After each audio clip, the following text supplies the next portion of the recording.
변호사님,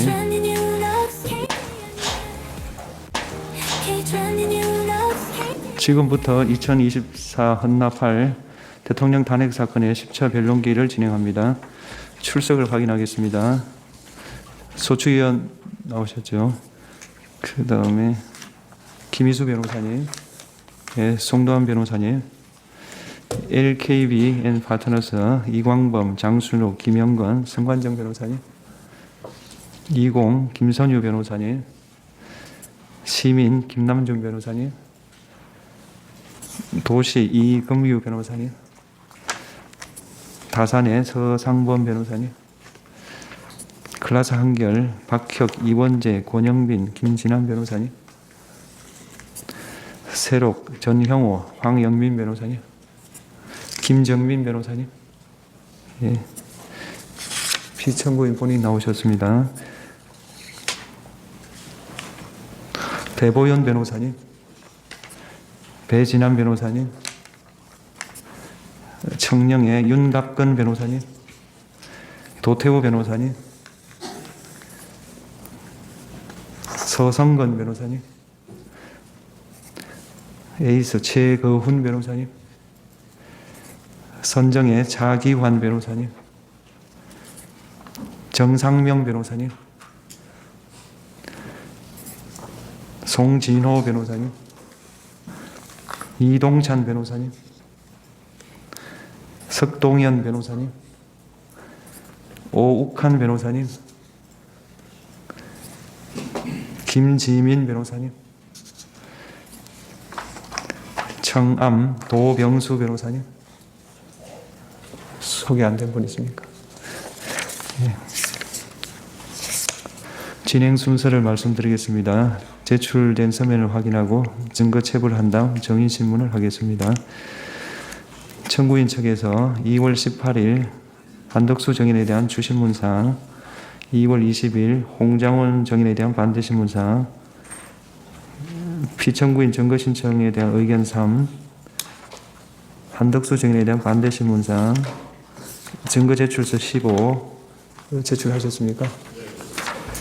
피청구인 측에서 2월 19일자 증거설명서, 증거 제출, 송부 축탁, 사실조회 신청서, 국가정보원에 대한 홍장원 정인에 대한 정인신문사항, 2월 20일자 증거설명서, 각 증거 제출, 을 226까지 맞습니까? 네. 예. 그 다음에 저는 227까지 제출. 200, 채널A 말이죠. 예, 맞습니다. 227까지입니다.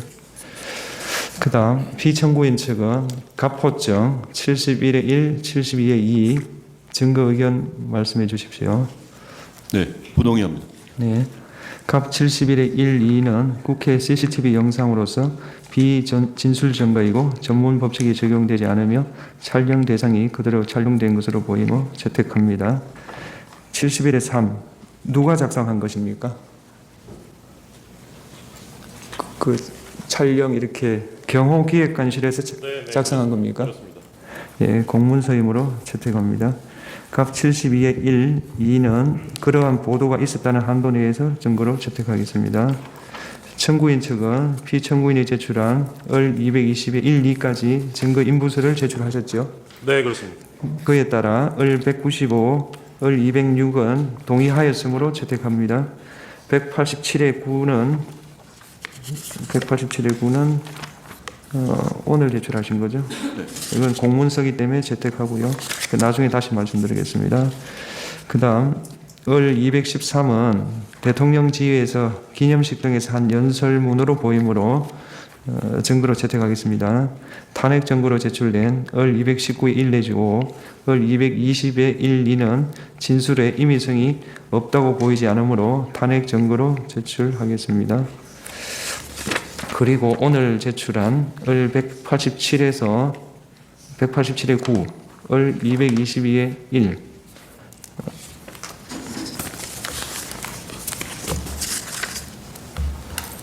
그 다음에 을 226 그리고 227에 대한 의견 말씀해 주십시오. 네, 조서를 한쪽 두 쪽 잘라내서 일단 부동의하고 해당 조서 전문을 저희가 참고 자료로 내겠습니다. 예. 187의 9는 공문서로서 증거로 채택합니다. 을 224의 1, 2는 탄핵 증거로 제출된 것으로 보이고 진술의 임의성이 없다고 보이지 않으므로 증거로 채택합니다. 그리고 그동안 체부가 보류되었던 을 139의 1 내지 3도 탄핵 증거로 보이고 그 진술의 임의성이 없다고 보이지 않으므로 채택합니다. 오늘 제출된 227은 그러한 보도가 있었다는 한도 내에서 증거로 채택하겠습니다.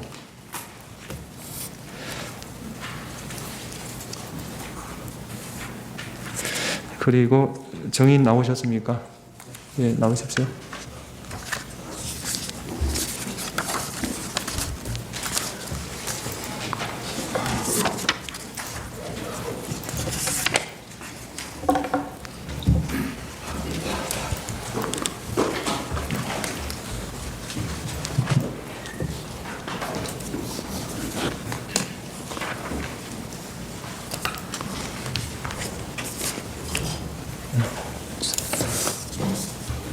네. 우선 정인으로 나와주셔서 감사합니다. 정언 거부권을 고지하겠습니다. 정언으로 인하여 본인이나 친족이었던 사람, 법정 대리인, 후견감독인이 형사소추 또는 공소제기를 당하거나 유죄 판결을 받을 사실이 드러날 염려가 있는 경우에는 사유를 소명하고 정언을 거부할 수 있습니다. 정인이 선설하신 후에 개별적인 신문사항에 대해서도 같은 이유로 정언을 거부할 수 있습니다. 정인이 선설하신 후에 경험하지 않은 사실을 경험한 것처럼 기억이 불분명한데 분명한 것처럼 진술하는 등 거짓말을 하시면 위정죄로 처벌받을 수 있습니다. 선서해 주십시오.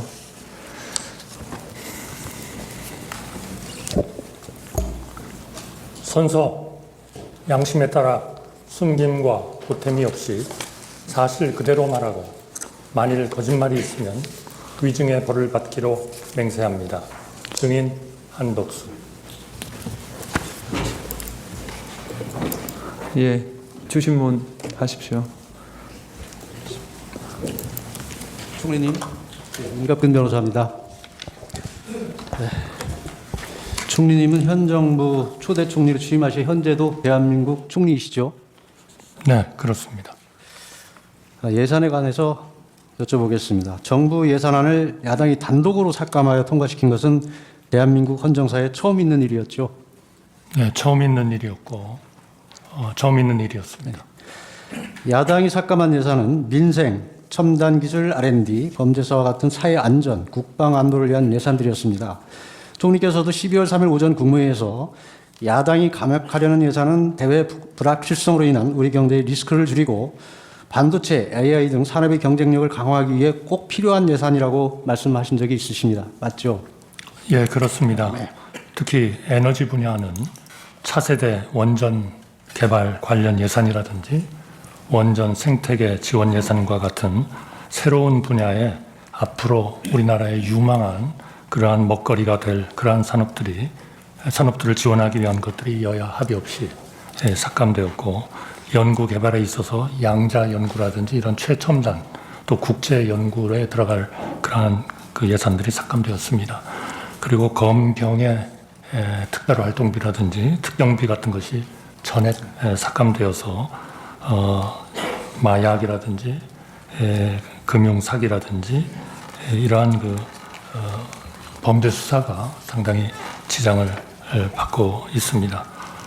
또 법무부의 인사정보관리단 같은 데는 이 예산이 전액 삭감됨으로써 정부 효율과 공직사회의 사기가 매우 떨어지고 있습니다.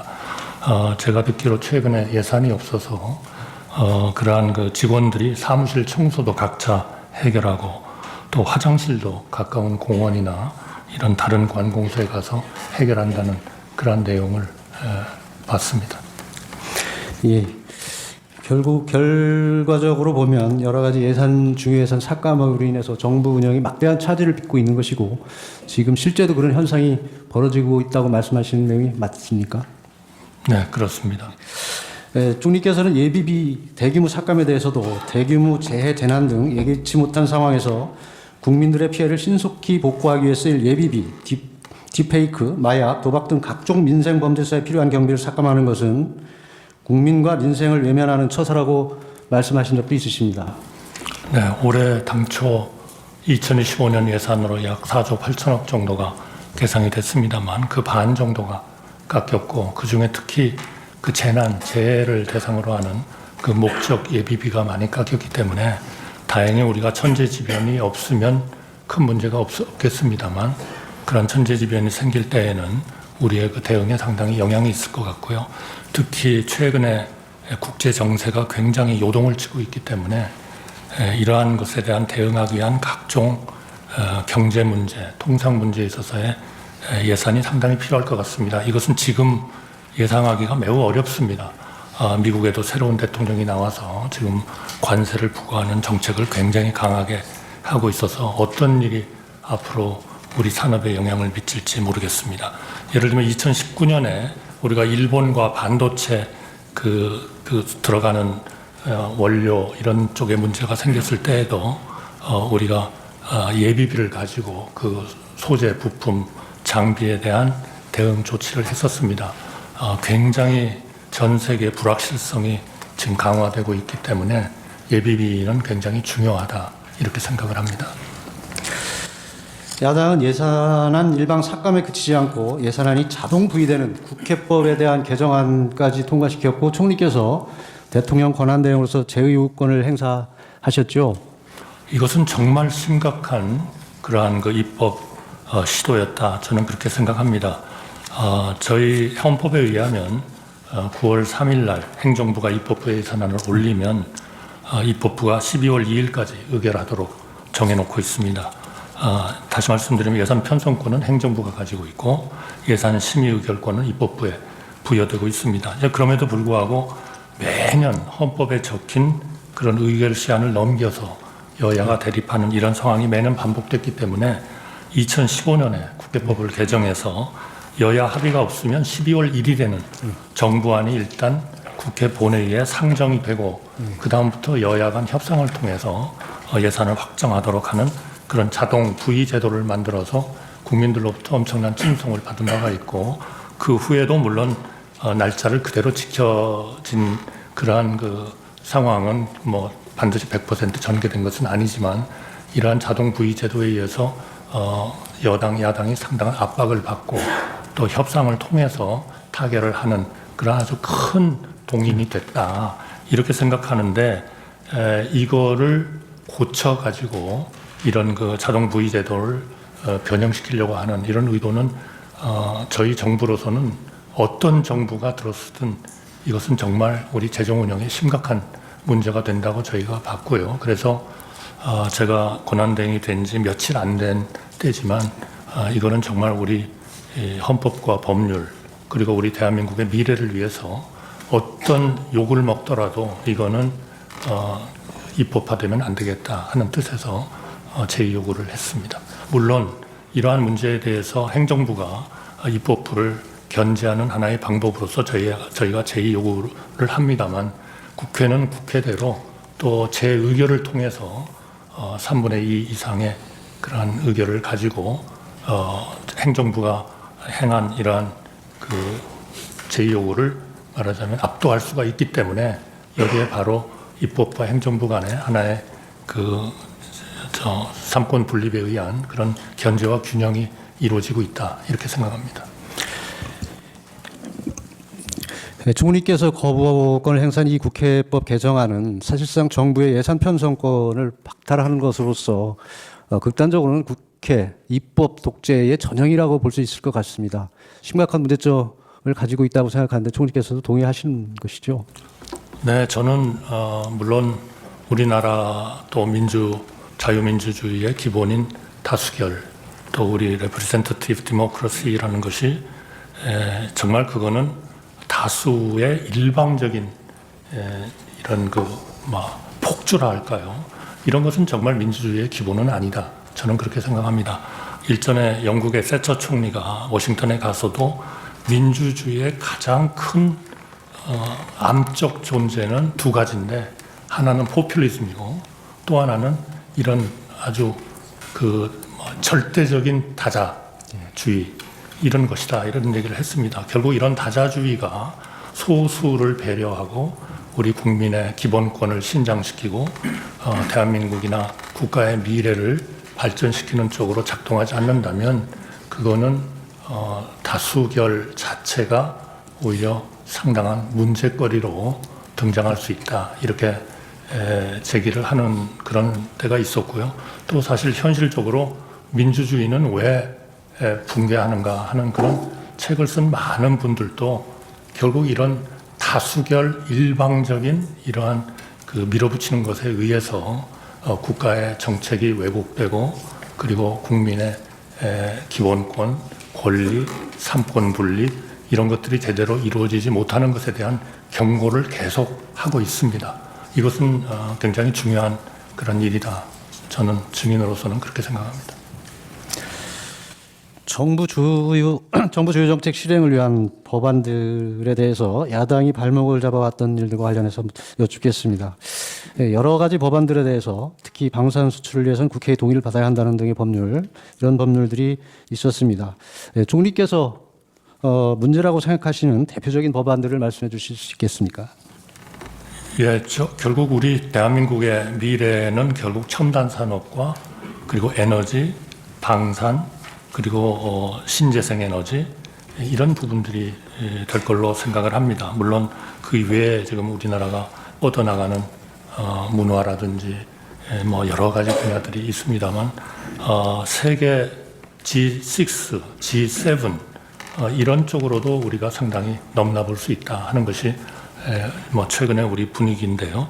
이런 첨단과 연관되면 결국 반도체, AI 이런 쪽에 대한 지원을 좀 획기적으로 해야 되고 또 풍부한 이런 에너지를 저희가 확보할 수 있어야 되고 그것도 탄소 배출을 줄이는 원전, 신재생 에너지, 풍력, 뭐 태양광 이런 쪽을 저희가 굉장히 발전을 시켜야 되는데요. 그런 것들에 지금 큰 하나의 애로가 되고 있는 것들이 결국 우리 원전을 확장하기 위한 고준위 방패장 특별법 이런 것들이 만들어져야 전 세계적으로 이 원전이 하나의 국제적인 그 파이낸싱을 받는 그러한 하나의 산업으로서 등장할 수가 있는데 이것이 저희한테 굉장히 오랜 동안 지체가 되어 왔고요.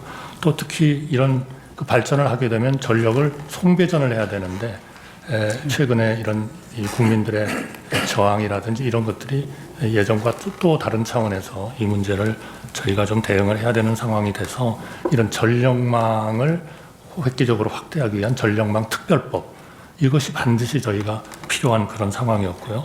그리고 신재생 에너지를 위해서는 해상 풍력 같은 것이 중요한데 우리가 비교적 해상 풍력이 풍부하기 때문에 그러나 이 해상 풍력은 굉장히 많은 규제를 동반할 수밖에 없습니다.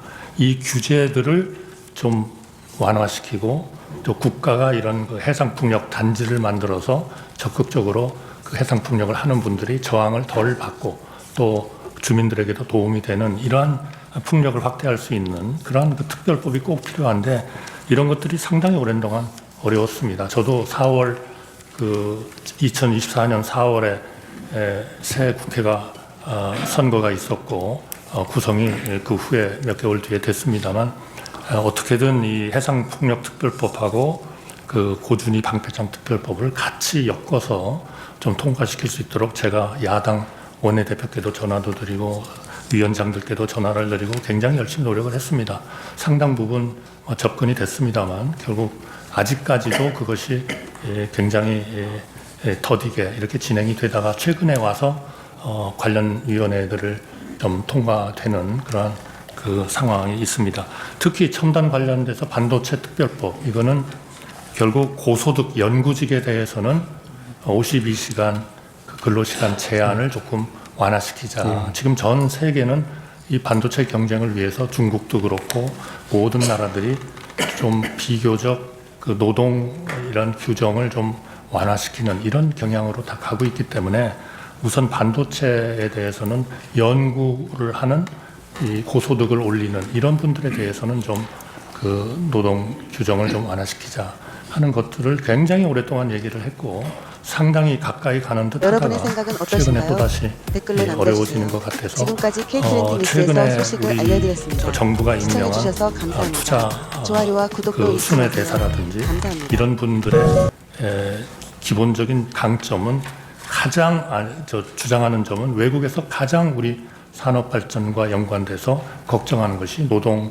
시장의 유연성이다. 특히 그 근로자들이 원한다면 그거는 조금 자율로 해서 소득도 더 올리고 또 R&D도 더 할 수 있는 그런 유연성을 주지 않는 그런 국가의 첨단 산업을 갖다가 투자를 외국에서 마음대로 하기는 굉장히 힘든 거 아니냐 하는 이러한 그 원활한 노사 문제라는 것이 어제 오늘의 일은 아닙니다만은 굉장히 심각한 문제인데요.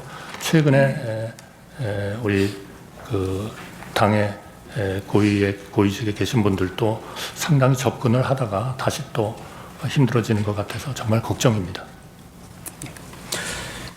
반면에 그 야당에서는 그 일방적으로 통과시킨 법률들이 위헌성, 또 국익 침해 가능성 등에 대해서 총리께서도 검토를 하셨고 그중 일부에 대해서는 직접 대통령에게 제2요구권 행사를 권유하기도 한 것으로 알고 있습니다. 대표적인 위헌적인 법률로 양곡관리법이 있었는데 맞는지요?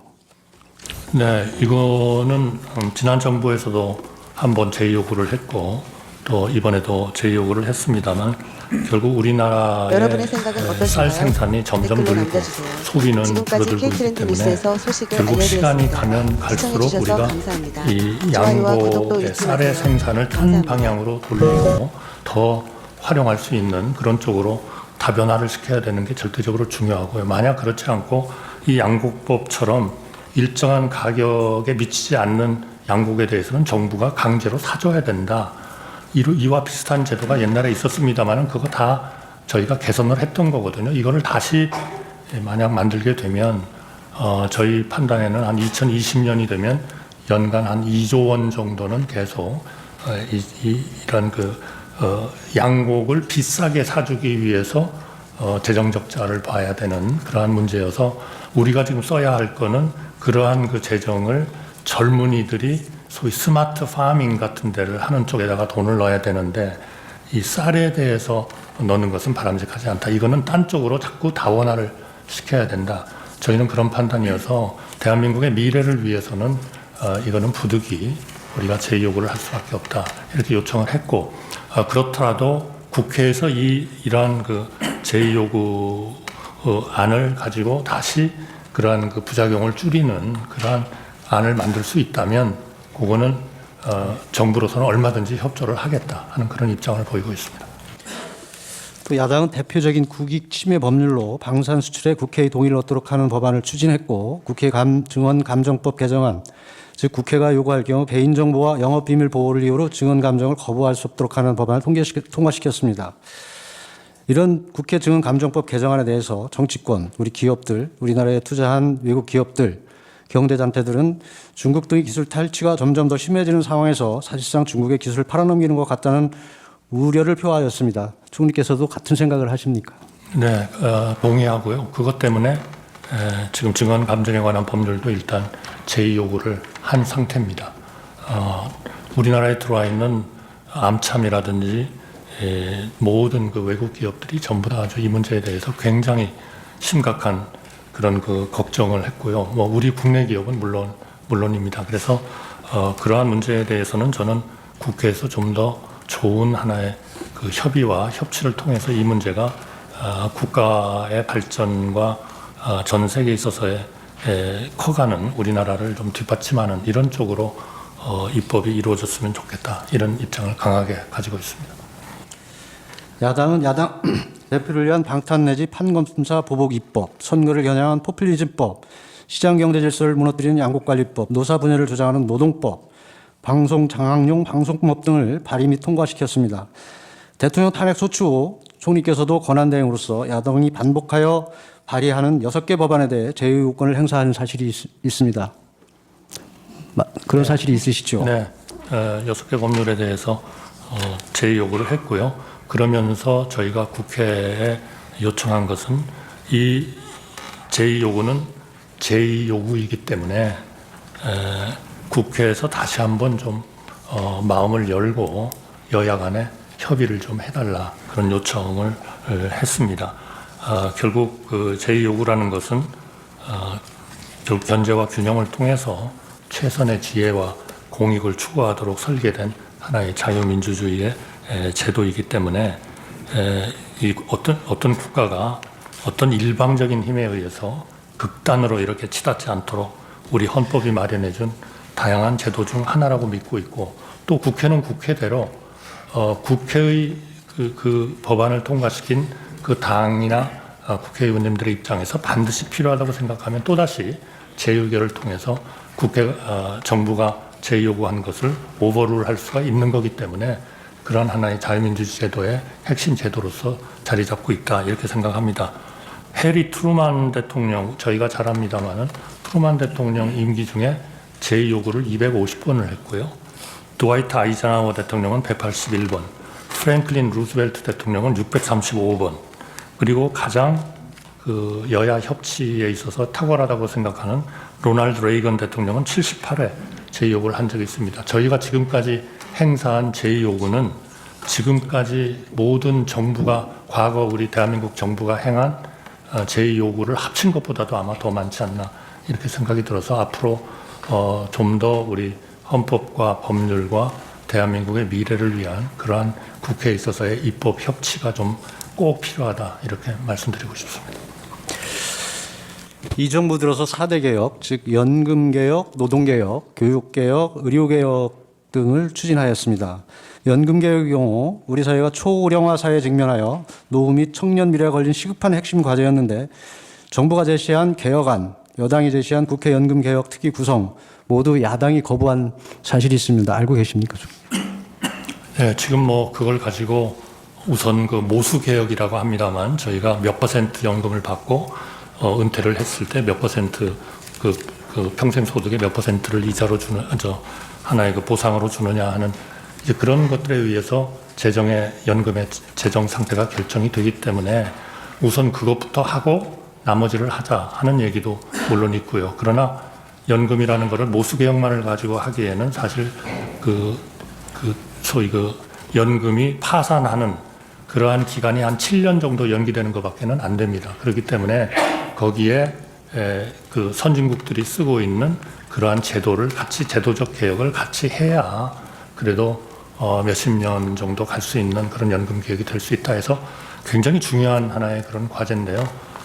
저는 그러한 그 모수 개혁을 먼저 하는 것도 하나의 방법은 되겠습니다만은, 아마 모수 개혁을 일단 하고 나면 연금을 그런 더 좀 힘들고 어려운 이 구조 개혁을 하는 것은 아마 물 건너 가버릴 것이다. 저는 그렇게 생각합니다. 그렇기 때문에 그런 것들은 연금특별위원회 같은 걸 만들어서 우리 국민들의 의견을 충실히 소위 수용해 가면서 우리 국민들의 컨센서스를 이루어 가지고 정치권이 이 문제를 하여튼 해결을 해내야 된다. 저는 그렇게 생각합니다.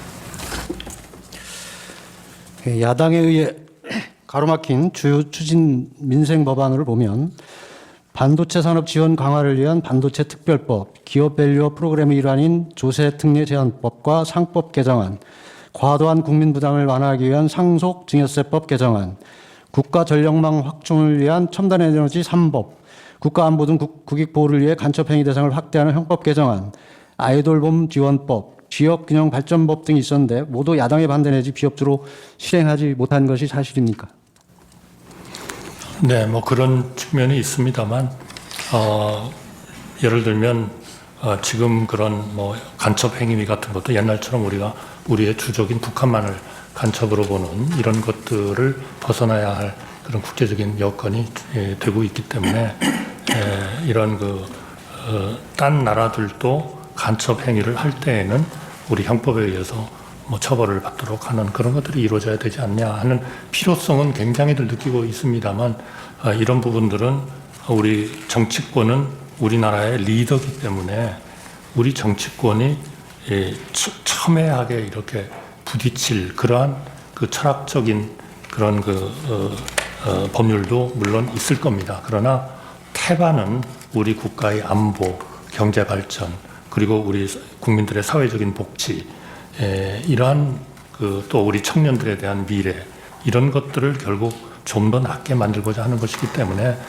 좀 과감하게 이제 이런 정말 정치권이 뭔가를 이걸 앞장서서 하지 않으면 저는 분명히 우리나라의 미래는 없다. 저는 확언할 수 있습니다. 네, 본 대리인도 총리님의 의견에 전적으로 공감합니다. 이 정부 들어서 비상계엄 선포 전까지만 22건, 그 이후까지 총 29건의 탄핵 발의가 됐는데 이것은 헌정사상 처음 있는 일입니다. 총리께서는 이 줄탄핵이 되는 것에 대해서 어떻게 생각을 하십니까? 원래 탄핵은 이런 헌법이나 법률에 중대한 위반이 있는 그러한 고위직에 대해서 어제 우리 법사위원장께서도 말씀을 하셨습니다마는 하여튼 헌법 수호를 위해서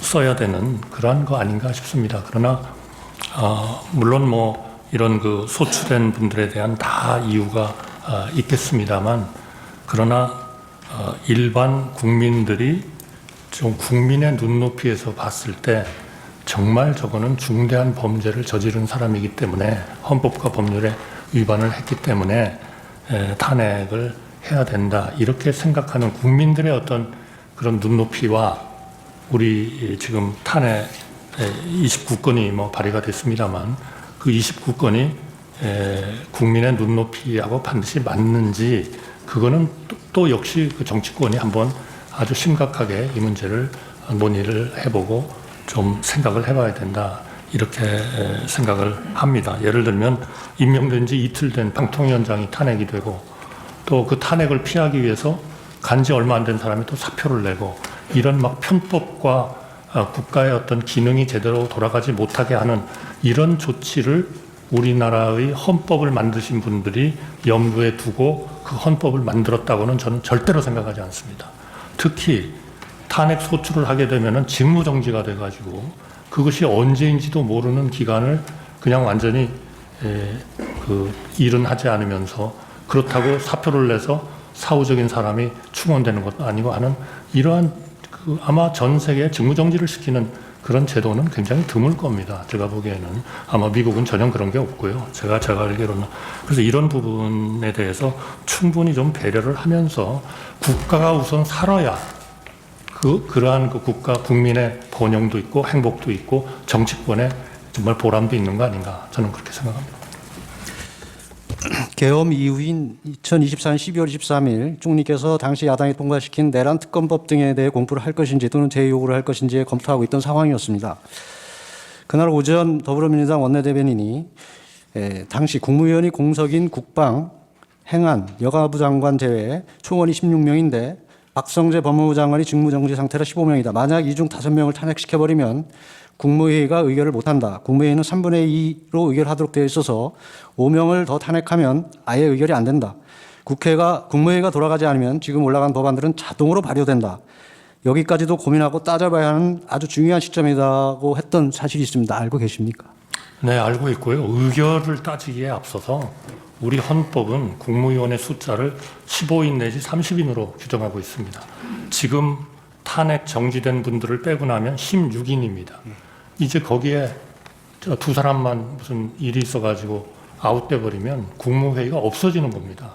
그러면 국무회의가 없어지면 우리 헌법에서 정하는 국무회의가 하도록 돼 있는 그런 일들은 다 그거는 무슨 의결을 하고 뭐하고를 따지기 앞서서 존재 자체가 없어져 버리는 거 아니냐. 그러니까 엄청나게 심각한 일이고 또 그 심각한 거를 제가 우리 정치권에도 권한대행 시절에 몇 번 말씀을 드렸습니다. 이 정도로 심각하다.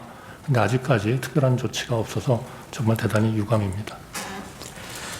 다수 의석을 가진 정당이 탄핵 제도를 악용하여 국무회의 구성 자체를 하지 못하도록 하는 것은 사실상 삼권 분립의 한 축인 입법부가 다른 한 축인 행정부를 견제를 넘어 장악하려는 의도를 노골적으로 드러내는 것인데 이러한 탄핵 제도의 악용이 과연 국회의 정당한 권한 행사이고 국정을 마비시키는 행위도 아니고 헌법과 국민 이익에 반하는 헌정질서 문란 행위가 아니라고 할 수 있겠습니까? 저는 헌법과 법률에 규정이 돼 있으니까 규정이 돼 있는 거는 할 수 있는 거 아니냐 하는 논리도 물론 있습니다. 그러나 자유민주주의의 기본은 그러한 그 다수결 원칙을 그렇게 적용하라고 저는 있다고는 믿지 않습니다. 그거는 역시 소수도 배려하고 또 다수와 소수가 같이 참여해서 뭔가를 해야 된다 이렇게 생각하고요. 제가 가장 인상적으로 우리 헌재의 판결을 느꼈습니다. 제가 물론 법률 전문가는 아닙니다만 느꼈었던 것은 헌재가 그 박근혜 대통령 탄핵된 거예요. 그때 그 최순실 씨가 헌법 소원을 낸 적이 있습니다. 그래가지고 특검을 그 야당이 일방적으로 이렇게 정하는 것은 헌법에 위반된다. 여기에 대해서 조치를 해주십시오. 이렇게 냈습니다. 냈더니 그때 우리 헌재가 전원일치의 판결로 단독으로 특검을 임명하게 된 것은 위헌이 아니다라는 판결을 하셨습니다. 그 이유가 그것을 해석하는 분에 따라서는 이것 봐라. 국회가 마음대로 다수결로 결정을 하면 그거는 헌재도 다 인정하는 거 아니냐. 특검을 소수당이 그냥 일방적으로 임명하는 거를 인정하는 거 아니냐. 그래서 저희가 며칠 공부를 해봤어요. 그랬더니 전혀 그게 아닙니다. 우리 헌재가 전원 판결로 합의로서 결정하신 거는 그 단독으로 특검을 임명하는 그 법안에 발의서부터 여야가 같이 했고 그리고 투표를 같이 참여를 했고 제가 지금 숫자를 다 기억은 못하겠습니다. 그래서 그야말로 여야가 합쳐서 단독 야당 그때는 한 당이 임명하는 것을 인정을 하고 투표에서 같이 투표를 했기 때문에 그것이 합의라고 보는 것이다. 그래가지고 이제 그게 뭐 국회에서 좀 정책 질의 때 좀 논쟁이 되고 했습니다만 저는 참 그런 정신, 그런 그 하나의 자유민주주의를 정말 제대로 살리고자 하는 우리 정치권의 정말 큰 뜻, 정말 우리 과거에 항상 국가가 어려울 때는 정말 좋은 정치인들이 계셨거든요. 그분들이 그 문제를 해결을 했다고 저는 믿습니다. 그러니까 우리가 뭐 여러 가지 행정, 입법, 사법이 잘 견제와 균형을 해가겠지만 정말 우리 이 정치권의 하나의 그런 이 국가를 위하는 그러니까 여기에는 무슨 좌와 우는 저는 없다고 봅니다. 오로지 국가가 위로 갈 것이냐 아래로 꼬나박을 것이냐 저는 둘 중에 하나라고 생각하거든요. 이제는 정말 국가가 위로 가기 위한 그러한 우리 정치권, 행정부, 국민, 언론, 시민단체, 노조, 기업인 모두가 힘을 합쳐야 된다. 저는 지금이 정말 위기라고 생각합니다. 여기서 우리가 삐끗 잘못하면요, 우리 대한민국의 미래는 저는 없다고 생각합니다. 추가하시겠습니까? 반대 신문 마치고 하겠습니다. 네. 수신문 하겠습니다. 김남준 변호사입니다. 정의는 노태우 정부에서 1993년 대통령 비서실 통상산업비서관, 1996년 특허청장, 김대중 정부에서 98년 외교통상부 통상교섭본부장, 2001년 대통령 비서실 경제수석, 참여정부에서 2004년 국무조정실장, 2007년 38대 국무총리를 역임했고 박근혜 정부에서는 기후변화센터 이사장을 맡았으며 윤석열 정부에서는 2022년 5월부터 국무총리로 재직 중이죠. 그렇습니다. 예, 사망 묻겠습니다. 국무총리는 대통령을 보좌하고 대통령 유고 시에는 대통령의 권한을 대행하며 행정 각부를 지휘하는 그런 역할을 하죠. 예, 그렇습니다. 2024년 12월 3일 밤 회의 관련 사항 묻겠습니다. 증인은 2004년 12월 3일 밤 대통령실에서 비상계엄을 선포한 과정에 대해서 잘 알고 있죠? 네, 뭐 다 알지는 못합니다만 예. 제가 참여를 해서 묻겠습니다. 인지한 것은 알고 있습니다. 예. 증인은 2024년 12월 3일 밤 20시경 피청구인으로부터 직접 전화 연락을 받고 대통령실로 갔죠. 예, 그렇습니다. 당시 증인에게 누구에게도 말을 하지 않았으면 좋겠다. 그렇게 피청구인이 이야기했나요? 네, 그렇습니다. 증인은 20시 45분경에 대통령실에 도착했고 피청구인 집무실에는 55분경에 들어갔죠. 네, 그렇습니다. 증인이 도착하기 전에 다른 국무위원 등이 와 있었습니까? 예, 그렇습니다. 자, 물어보겠습니다. 그때 국방부 장관 김용현, 법무부 장관 박성재, 행안부 장관 이상민이 정인보다 먼저 와 있었습니까? 누가 어떤 순서로 도착했는지는 정확히 기억은 나지 않습니다. 그럼 그 이후에 통일부 장관 김용호, 외교부 장관 조태열, 국정원장 조태영 순으로 돌아온 것 같은데 대략적으로 맞습니까? 제가 그 순서에 대해서는 예. 기억이 분명하지 않습니다. 파랑 물어보겠습니다. 그러니까 그 무렵에 대통령 집무실에 있었던 사람은 피청구인, 증인, 국방부 장관, 법무부 장관, 통일부 장관, 외교부 장관, 국정원장 7인이었던 것은 맞죠? 대통령실에 도착한 후에 먼저 온 국무위원과 함께 집무실로 안내돼서 대통령님을 뵌 것은 기억합니다만 누가 어떤 순서로 도착했는지는 정확히 기억이 나지 않습니다. 그러니 그 7인 중에서 국정원장은 국무회의 구성원이 아니기 때문에 피청구인을 포함한 국무회의 구성원은 그 당시에 6인 정도 된 것은 맞죠? 7인이 맞다면 그렇게 되지 않겠나 싶습니다. 이상님의 행안부 장관의 경우는 피청구인이 김용현 장관을 통해서 연락을 했고 나머지 6인은 피청구인이 직접 개별적으로 연락해서 들어오라고 한 것이죠. 각자 연락받은 과정은 잘 모릅니까? 제가 모르는 내용이라 답변 드리기 어렵겠습니다. 증인은 그 당시에 피청구인이 당일 22시에 계엄을 선포하기 위해서 KBS에 생방송을 미리 예약해 놓은 것 알고 있습니까? 대통령님이 계엄을 선포하실 계획이라는 것은 대통령님께 들어서 알았습니다만 구체적인 그런 계획은 알지 못했습니다. 피청구인이 10시에 생방송이 예약되어 있다 그런 이야기를 증인 등에게 하지 않았습니까? 네, 안 하셨습니다. 당시 집무실과 대집견실에서 피청구인이 계엄을 선포해야 하는 이유를 여러 가지 말한 것을 보이는데 그 당시에 피청구인이 부정선거나 선관위와 관련된 내용을 언급한 적은 있습니까? 저는 정확히 기억이 나진 않습니다만 대통령님께서 정상적인 국정 운영이 어려워서 비상계엄 선포가 불가피하다 그런 취지로 말씀하셨고 구체적으로 그러한 그 지금 말씀하신 그 내용을 언급한 것 같지는 않습니다. 기억이 나지 않습니다. 증인은 당시 집무실이나 대집견실에서 계엄과 관련된 문건, 이를테면 포고령, 비상계엄 선포 담화문 또 비상계엄 선포문 뭐 그런 것을 본 적이 있습니까? 저는 계엄 선포 당일 대통령실에서 계엄과 관련된 문건을 보거나 받은 기억이 없습니다. 카페 58호증 1 2025년 2월 6일자 국회 국정조사특별위원회 회의록 20적 제시하겠습니다. 2024년 12월 6일자 국회 비상계엄 특위에서 증인에게 부성찬 의원이 비상계엄 선포문을 본 적이 있는 거 질의를 하자 증인이 예, 비상계엄이 선포되는 당시에는 제가 전혀 인지를 하지 못했고요. 비상계엄 해제 국무회의를 마치고 사무실로 출근하여 제 양복 뒷주머니에 있는 것을 알았습니다.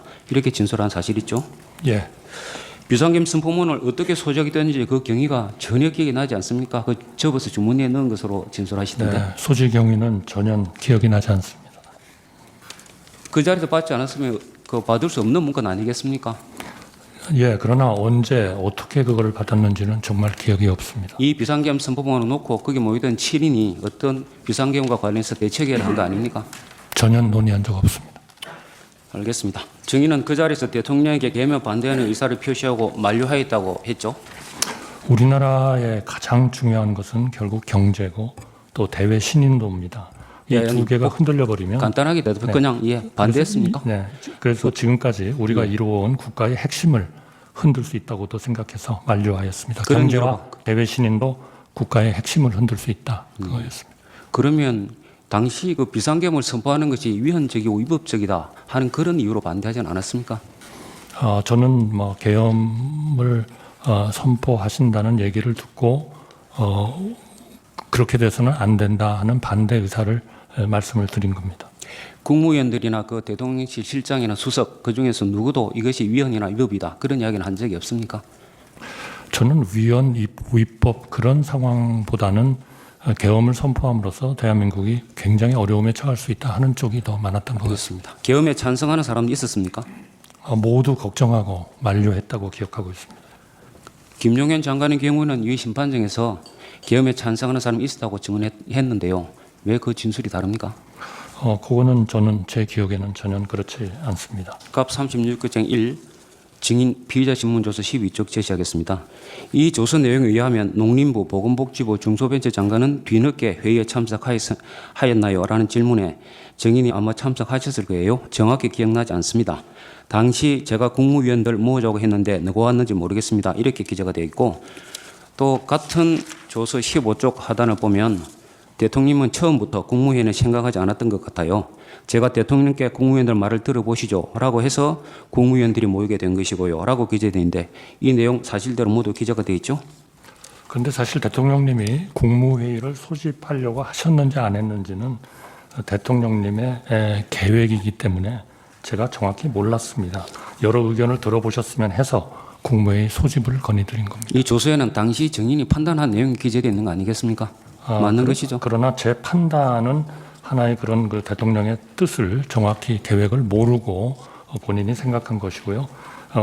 중요한 것은 국무위원들이 좀 모여서 우리 대통령을 좀 설득을 해주셨으면 좋겠다. 알겠습니다. 예. 그렇게 하려고 했던 겁니다. 예, 증인이 다른 국무위원들을 불러보자고 하자 이에 따라 대통령실에서 강의구 부속실장 통해갖고 다른 국무위원들에 연락하기 시작한 것이죠.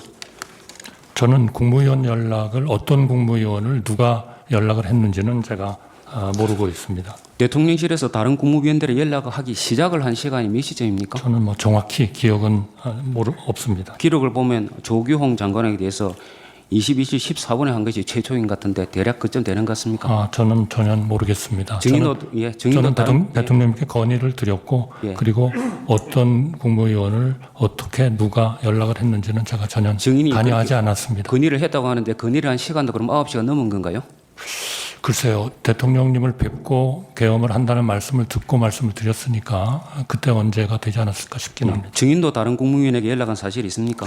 제가 사실은 그런 연락에 대해서 전혀 그 기억을 하지 못하고 기억이 있었는데요. 못한다. 예. 제가 저 수사기관에서 수사를 받을 때 당신이 누구한테 연락을 한 적이 있다.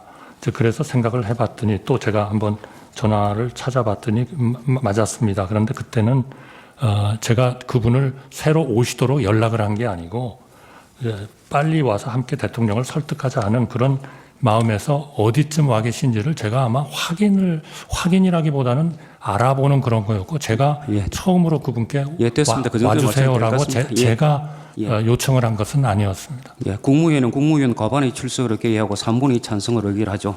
예, 그렇습니다. 국무위원은 21인이므로 11인이 되어야 개의 요건을 갖추는 것이죠.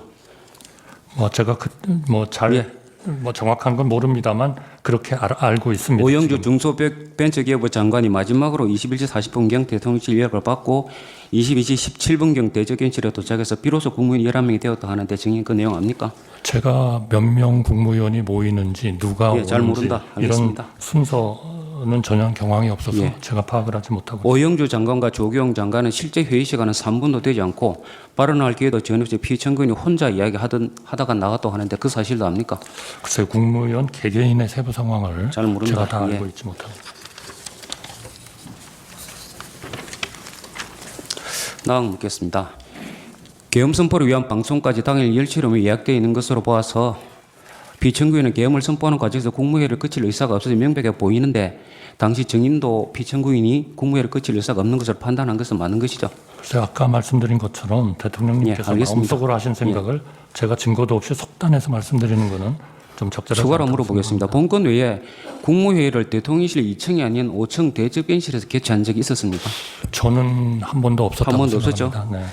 최상무 부총리나 조태열 외교부 장관은 피청구인 측으로부터 A4 문건을 받았다고 하고 김여행 장관은 이 재판정에서 증언을 하면서 이상민 장관과 행안부 장관 그리고 국정원장 증인에게도 문건을 줬다고 하는데 증인은 그 당시 특별한 문건 받은 사실이 없습니까? 저는 특별한 문건을 받은 사실이 없습니다.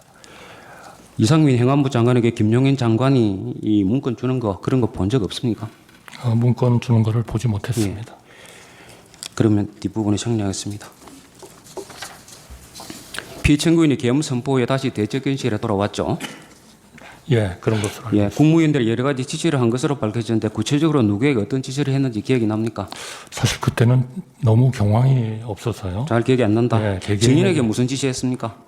저한테는 그 특별한 지상이 없었던 것으로 알고 있었습니다만 일상적인 의전, 예를 들면 한 이틀 뒤에 무역협회의 그 무역의 날 행사가 있었습니다. 거기에 대신 좀 대신 참석해달라 참석하라? 그런 말씀을 드린 것 같습니다. 혹시 그 자리에서 뭐 단전, 단수 하는 그런 이야기 나온 사실 있습니까? 전혀 없습니다. 이상임 행안부 장관의 경우에는 단전, 단수와 관련된 A4 문건이 있었고 소방청장에게 그런 이야기를 적혀 있는 문건을 봤다고 하는데 그런 문건 본 적은 없습니까? 없습니다. 김용현 장관은 야당에서 제기한 계엄 준비 의혹을 적극적으로 부인하고 지난해 9월 국회 인사청문회에서도 장관이 된 다음에 계엄 발동을 건의할 생각은 없냐 하는 의원의 질이 없다고 답했고 대한민국 상황에서 과연 계엄을 한다 그러면 어떤 국민이 용납하겠나라며 우리 군도 따르겠나 저는 솔직히 안 따를 것 같다. 그렇게 하고 이어 너무 우려 안 하셔도 될 것 같다. 그 발언은 사실인데 그건 알죠. 언론 보도 등을 통해서 개략적으로 알고 있습니다. 당시 그 한기호 국민의힘 의원도 국회가 계엄 해제 의결을 하면 해제해야 한다는 그런 발언을 했는데 그것도 기억이 납니까? 죄송합니다. 다시 한 번. 한기호 국민의힘 의원도 당시 국회가 계엄 해제 의결을 하면 해제를 하여야 한다 하는 그런 발언도 했는데 알고 있습니까?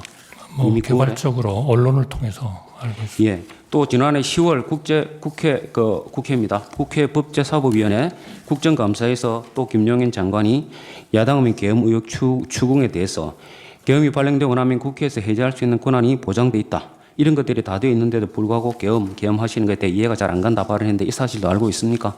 그 언론 보도를 통해서 개략적으로 알고 있습니다. 비상계엄 선포를 할 당시 12월 3일 국무위원 등이 국회가 계엄 해제 결의를 할 경우 어떻게 할 것인지 피청구인에게 물어보거나 의견을 말한 사람이 없었습니까? 그런 말씀은 듣지 못했습니다.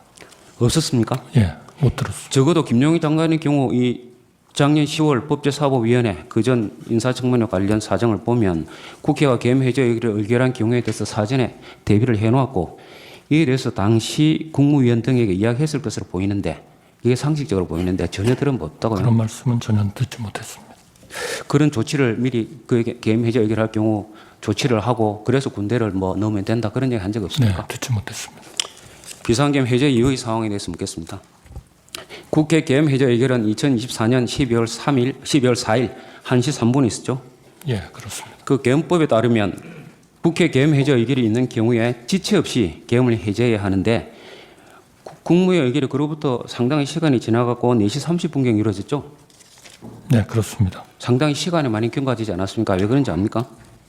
저희 판단에 대통령께 그 해제 승인을 받고 저희는 정말 그 국무회의는 철저하게 준비해야 된다고 생각했습니다.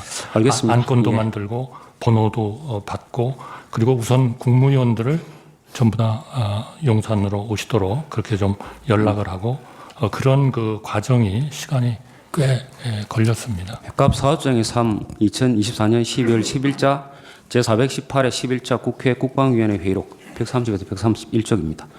국방부 군사보좌관 김철진의 진술에 의하면 김철진은 김용현 국방부 장관을 따라 2024년 12월 4일 1시 30분경부터 1시 40분경 합참 지하에 있는 지휘통제실 결심지원실에 들어갔는데 이때 피청구인이 국회 법령지를 달라고 해서 찾아줬다는데 이 사실 압니까? 모릅니다. 이 언론으로부터 듣지도 못했습니까? 예, 이 그때 국회 법령지를 피청구인이 왜 요구했는지 그런 거 잘 모릅니까? 네, 모르겠습니다. 당시에 피청구인이 국회 법령지를 찾아본 것은 예상을 벗어나서 국회 계엄 해제 의결이 이루어지자 거기에 대해서 거부권을 행사하는지 알아보려 한 것이라고 하는데 그런 데 대해서 전혀 들은 적 없습니까? 모릅니다. 24번 묻겠습니다. 당시 피청구인은 합참지휘통제실 결심지휘실에 약 1시 20분부터 1시 50분경 기록을 보면 정확히는 1시 16분부터 1시 47분인 것 같습니다. 그때 그 정도까지 머물렀죠? 그런 사실은 제가 알지 전혀 못합니다. 모릅니까? 네. 그럼 25번 묻겠습니다. 정의는 2시 1분경 국회로부터 계엄 그 해제 의결 요구안이 가결됐다는 통보를 받고 2시 5분경에 대통령실로 출발해서 30분경 도착했습니까? 예, 그렇습니다. 증인이 계엄 해제 건의를 했습니까? 저와 비서실장이 같이 대통령께 들어가서 계엄 해제를 건의했습니다. 피청구인이 그때 어떻게 이야기하던가요? 네, 해제 국무회의를 하라고 하셨습니다. 이 피청구인의 경우는 4차 변론기일에서 이 심판정에서 계엄 해제 결의 방송을 듣자마자 장관과 계엄사령관을 불렀다는 것은 집무실을 불렀다는 얘기 같은데 계엄 해제 지시를 바로 했다고 그러거든요. 그건 아마 제가 가기 전이었지 않았나 싶습니다. 저는 아까 말씀대로 한 2시 30분 정도에 비서실장하고 갔기 때문에 그 전에 어떤 조치를 하셨는지는 저는 잘 모릅니다. 잘 모릅니까? 제가 불러서라고 물어보는 이유는 집무실을 불러서 했다는 것으로 보이는 것이고 여기에 보면 합참 지원실에 가가지고 나중에 했다는 거니까 그 차이에 대해서 잘 모르냐 그걸 물어보는 네, 겁니다. 제가 모르고 있습니다. 정의는 그 비상계엄의 그 요건, 헌법과憲법에 정해지고 있는 요건 알고 있습니까? 네, 알고 있습니다. 2024년 12월 3일 비상계엄을 선포할 당시에 헌법에 정해져 있는 전시, 사변 또는 이에 준하는 국가 비상사태가 존재하지 않았고 병력으로서 공공의 안정 질서를 유지할 필요가 없었던 것은 명백하죠. 그 부분은 최종적으로 법원과 국민이 판단하실 부분이라고 생각합니다. 증인은 그 당시에 이 점에 대해서 어떻게 판단하지 않았습니까? 제가 판단하는 거는 적절하지 않다고 생각합니다. 최종적으로 법원, 국민이 판단하실 거라고 생각합니다. 개헌법에 규정되어 있는 적과 교전 상태에 있거나 사회 질서가 극도로 교란되어 행정 및 사법기능의 수행이 현저히 곤란할 경우에도 해당하지 않는 것으로 판단하지 않습니까? 이 부분도 최종적으로 결국 법원 그리고 국민들이 판단하실 거라고 생각합니다. 갑 36호 중에 1 증인의 2024년 12월 13일자 피의자 신문 뉴스입니다. 증인은 국가수사본부에서 수사를 받을 당시에 여러 가지 어려움이 있을 수 있지만 비상계엄은 아니라고 생각합니다. 라고 진술했고 그 외 국정조사 특유에서도 이와 같은 견해를 여러 차례 필요했죠. 네, 대통령님이 다른 선택을 하시도록 설득하지 못했습니다. 다만 국가 원수가 느끼는 책임감, 절박함은 그 자리를 경험하지 않은 사람은 상상할 수 없는 것이라고 그렇게 생각은 합니다. 나아가 생략하고 31화 묻겠습니다. 비상계엄의 선포 요건에 대한 판단은 대통령의 자유재량이 아니라 객관적으로 대통령의 판단을 정당화할 수 있을 정도의 위기 상황이 존재하는지 여부에 대해서 사법의 심사를 받아야 한다 하는 점은 이 헌법재판소도 이미 확인하고 있다는 걸 알고 있죠. 네, 헌법재판소가 현명하게 판단하시리라 생각합니다. 과거에 이런 판단을 이미 했다는 것을 알고 있습니까? 제가 정확히는 모릅니다만 헌법재판소가 당연히 현명하게 판단하셨으리라고 생각합니다. 개헌법 위조에 따르면 비상계엄을 선포하기 위해서는 국방부 장관이 국무총리를 거쳐 대통령에게 계엄 선포를 건의할 수 있도록 규정되어 있는데 12월 3일 계엄을 선포하면서 이런 절차 거친 사실이 없죠? 없습니다. 헌법 89조에 따르면 계엄을 선포하기 위해서는 국무회의 심의 거쳐야죠? 예, 그렇습니다. 대통령령인 국무회의 규정 제3조에 따르면 국무회의 사전 절차로 차관회의를 거친 의안을 국무회의 일정까지는 제출해야 되죠. 예, 그렇습니다. 국무회의 진행 시에는 제안자의 제안 성명을 거쳐야 하며 의안에 대해서 국무위원들이 토의가 진행된 후 해당 의안을 의결하게 되는 것이죠.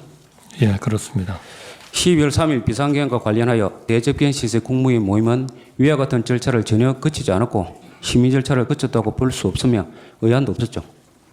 예, 통상의 국무회의와는 달랐고 또 형식적인 또 실체적인 흠결이 있었다고 생각합니다. 다만 12월 3일 오라는 그런 연락을 받고 국무위원들은 순차적으로 모였고 비상계엄에 대해서 처음 듣고 걱정과 많은 우려를 표명했습니다. 저는 이것이 국무회의인지 아닌지 심의인지 아닌지는 개인이 판단할 일이 아니고 최종적으로 수사 절차와 사법 절차를 통해서 판단되어야 한다고 일관되게 얘기해 왔습니다. 네, 그래서 묻고 있습니다. 다시 묻겠습니다.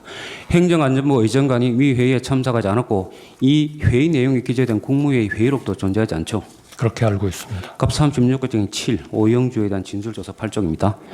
대접견실에 마지막으로 도착한 사람이 오영주 장관인데 이분은 제가 도착해서 자리에 앉자마자 대통령께 눈인사를 하려고 했는데 인사도 못 드렸고 들어왔을 때 대통령이 무슨 얘기를 하고 있었습니다. 당시 대통령부터 들은 내용이 전혀 없습니다. 라고 말한 거죠. 그렇게 기재되어 있습니다. 즉, 이 11명 성원이 되지도 않은 상태에서 회의가 개시된 거 아닙니까? 제가 그 부분은 잘 알지 못합니다. 잘 모릅니다. 갑 36호증 6 조규용에 대한 진술조서 9쪽 제시하겠습니다. 조규용 보건복지부 장관의 경우는 저는 늦어서 안건이 무엇인지도 몰랐습니다. 출력물이 없어서 안건이 몰랐다 그렇게 했고 저는 대통령의 담화문을 보고 나서야 그 회의가 계엄에 관한 회의인 줄 알게 된 것입니다. 라고 말한 것으로 기재되어 있고 이 국무위원들 외에도 최상목, 조태열 등 대부분의 국무위원들이 수사 과정이나 국회 국정조사 특위 과정에서 안건이 무엇인지도 모르고 안건에 대한 심의 의결 과정이 없었다고 진술했는데 그런 내용도 알고 있죠. 각 국무위원들의 구체적인 진술 내용에 대해서는 제가 알지 못합니다. 제가 기억하는 것은 거기 모인 국무위원들이 비상계엄 선포에 대해서 걱정하고 대통령님을 만류하려고 노력하였다는 것입니다. 봉건 계엄 선포 관련해서 형식적으로 국무회의록을 작성해가지고 이 작성된 안건명 제안 이유가 기재된 문서가 있는데 그것도 대통령실의 강의구 부속실장이 임의로 기재했다고 하는데 그런 사실 압니까? 모릅니다. 계엄법 5조 1항에 하면 계엄사령관은 현역 장교 중에서 국방부 장관이 추천한 사람을 국무회의 심의를 거쳐 대통령이 임명한다. 이렇게 규정이 되어 있죠. 예, 그렇습니다. 이 회의에서 계엄사령관에 대한 심의는 없었고 증인은 위 회의 당시에 누가 계엄사령관이 되는지조차도 몰랐죠. 예, 몰랐습니다. 헌법 82조에 의하면 대통령의 국법상 행위는 문서로서 하며 이 문서에는 관계 국무위원이 부사한다. 군사에 관한 것도 또한 같다. 이렇게 규정이 되어 있는데 이 회의 후에 어떤 국무위원도 부서를 한 바가 없죠. 예, 그렇습니다. 갑 제75정 법제처 법제업무편람 74쪽입니다. 이게 법제처의 법제업무편람입니다. 이것을 보면 국무회의안 중에서 이 헌법 개정안, 국민투표안, 계엄령 선포안은 이 자체가 중요할 뿐만 아니라 또 모든 국무위원이 관계 국무위원이 되기 때문에 국무위원 전원이 부서를 해야 되는 것이죠. 그렇게 알고 있습니다. 계엄 선포행위는 위와 같이 대통령과 국무위원이 모두 부서를 한 후에 해야 그 법률적으로 유효한 것이 되는 거 아닙니까? 법적 효력 여부는 최종적으로 사법부가 판단할 것이라고 생각합니다. 알겠습니다. 헌법 77조 사항 및 계엄법 제4조에는 계엄을 선포할 때 대통령은 지체 없이 국회에 통과해야 한다. 이렇게 규정되어 있는데 이 계엄을 선포하면서 국회에 통과한 사실이 없죠. 없습니다. 계엄법 3조는 계엄 선포 시 그 이유, 종류, 시행 일시, 시행 지역 및 계엄 사령관을 공고하도록 규정하고 있고 법령 등 공포에 관한 법률에 의하면 관보에 게재도 하여야 하는데 이 절차도 역시 이행이 되지 않았죠. 예, 그렇습니다. 갑제 3호증이 2024년 12월 11일자 제419회 제1차 국회 본회의 기록입니다. 49쪽, 59쪽인데 정인도 2004년 12월 11일자 제419회 제1차 국회 본회의에서 윤건희 의원이 이렇게 질의합니다. 이번 비상계엄을 선포한 국무회의는 국무회의가 아닌 게 맞지요? 라고 질의를 했는데 저는 의원님 말씀에 동의합니다. 라고 발언했고 또 같은 회의에 출석을 했던 송미령 농림축산부 장관도 이서영 의원의 질의에 대해서 이와 같은 취지로 대답을 했죠. 제 답변은 통상의 국무회의와는 달랐다는 취지입니다. 그리고 송미령 장관님의 구체적인 진술에 대해서는 제가 알지 못합니다. 예, 갑 제3호증이 3이 아니라 2입니다. 갑 3호증의 2. 2024년 12월 13일자 제419회 제3차 국회 본회의에서도 임미애 의원의 질의에 대해서 정의는 국무회의 소집 절차나 실체나 이런 것들이 전혀 갖춰지지 못했다 하는 말씀을 드립니다. 이렇게 대답을 했죠. 예, 통상의 국무회의와는 달랐다는 취지입니다. 이뿐만 아니라 정의는 여러 차례 이제 그 국회에 출석을 많이 하셨는데 그 회의가 12월 3일자 회의가 국무회의 요건을 갖추지 못해서 간담회로 본다. 개의 및 종료 절차도 없었다. 간사가 없었다 하는 발언을 국정조사 특위 과정에서 여러 차례 말한 바 있죠. 간담회 발언은 통상의 국무회의와는 달랐다는 취지이고요. 간담회로 본다는 표현은 개의 및 종료 절차, 간사가 없었다는 사실에 대한 저의 주관적인 느낌을 말씀드린 겁니다. 네. 마지막으로 묻겠습니다. 증인도 아까도 말씀하셨습니다만은 현재와 같은 이런 비상한 사태가 장기간 지속될 경우에 국가 신뢰도가 하락할 것이며 경제, 외교 문제 등이 심화될 것이기 때문에 국정 공백을 막고 정치적 혼란을 수습하기 위해서 현재 이 사태가 조속히 해결돼야 한다고 생각하죠. 저는 비상계엄을 전후하여 벌어진 그러한 그 극단의 정치로 인하여 우리 국민 한 분 한 분이 느끼고 계신 절망감을 무겁게 받아들이고 있습니다. 지금 이 시점에서 중요한 것은 더 이상 국론 분열에 불씨가 남지 않도록 비상계엄 수습과 관련된 모든 절차가 법과 상식에 따라 공평하고 합리적으로 신중하게 진행되는 것이라고 생각합니다. 그래야 국민 통합이 가능합니다. 국민 통합 없이 어느 한편의 힘만으로 나라 전체가 번영한 사례는 세계 역사상 단 한 곳도 없었습니다. 예. 네, 제가 몇 가지만 여쭤보겠습니다. 아까 저 피청구인 쪽 주신문에서 지금 탄핵이 국무위원에 대한 탄핵도 여러 명 지금 진행 중이어서 현재 국무위원이 16명밖에 안 된다 그러셨죠?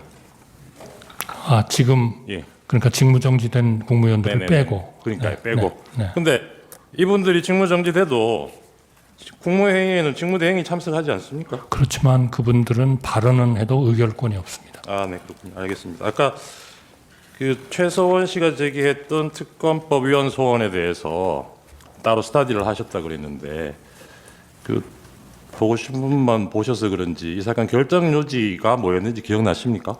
네, 결정 요지를 네. 저희가 읽었다고 생각합니다. 예, 결정 요지에 보시면 사건의 특수성, 수사 대상과 인명 관여 주체와의 관련성, 그 정도, 그리고 특검의 독립성, 중립성 확보 방안 이런 것들을 여러 가지 고려를 해서 국회가 입법 재량에 따라 결정할 사항이다. 이게 결정 요지입니다. 아마 그것은 예. 최서원 씨의 건이 아니고 또 딴 건이 또 하나 있습니다. 네, 예. 거기에는 어쨌든 그것도 그 같이 한번 국회에서 봐주시고요. 의결했다는 것에 역점을 둔 것이고요. 예, 알겠습니다. 최서원 씨 그리고 아까 그것은 임기 개시 이틀 만에 탄핵 소추된 이 공무원 그 고위직 있다고 그러셨는데 그게 아마 방송통신위원장 말씀하시는 건가요? 네, 그렇습니다. 예.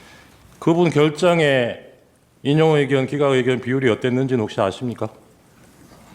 뭐 거기까지는 제가 자세히 공부는 예. 안 했습니다. 8분 중에 4대 4였습니다. 네. 한 분만 인용 의견이 더 나왔으면 탄핵이 인용되는 상황이었어요. 그러니까 제한이 며칠이나 그게 중요한 게 아니고 헌법 위반, 법 위반의 정도가 중요한 거죠. 그리고 탄핵 소추만으로 직무 정지되는 것에 대해서 아까 탄핵 남발 관련해서 답변을 이런 입법례도 잘 없는 것 같고 의문이라는 취지로 말씀을 하셨는데 지금 피청구인이 이 계엄 사태로 지금 탄핵 소추된 거 보고도 그 생각이 같은 생각이십니까? 죄송합니다. 제가 지금 뒷부분을 잘 못. 피청구인 같은 경우에 지금 내란죄로 기소되어 있는 이런 사안에 대해서도 탄핵 소추되고도 그 자리에 직무정지 안 시키고 그 자리에 두는 게 맞다고 생각하세요? 글쎄요, 제가 그 문제에 대해서 판단을 할 자리에 있지는 않다고 생각합니다. 네, 이상입니다. 네, 추가 질문하십시오. 제가 그 추가 신문 전에 잠깐 의견을 한 가지 말씀을 좀 드리겠습니다. 피청구인께서 출석을 하셨다가 퇴정을 하셨는데 일국의 대통령과 총리께서 같은 심판정에 앉아 계시고 총리께서 증언하시는 것을 대통령이 지켜보시는 모습이 좋지 않고 국가 위상에도 좋지 않다고 해서 양해를 구하지 않으시고 퇴청을 하셨습니다. 변호인들과 상의만 하고 퇴청을 하셨는데 이 점에 대해서 양해의 말씀을 드리겠습니다. 네, 알겠습니다. 추가 질문하십시오.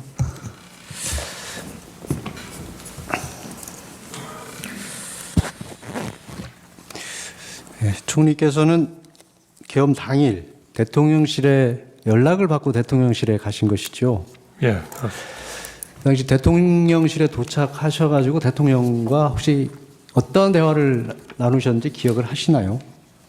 그때 제가 이 계엄이 우리나라의 경제나 신인도에 굉장히 영향을 미칠 거기 때문에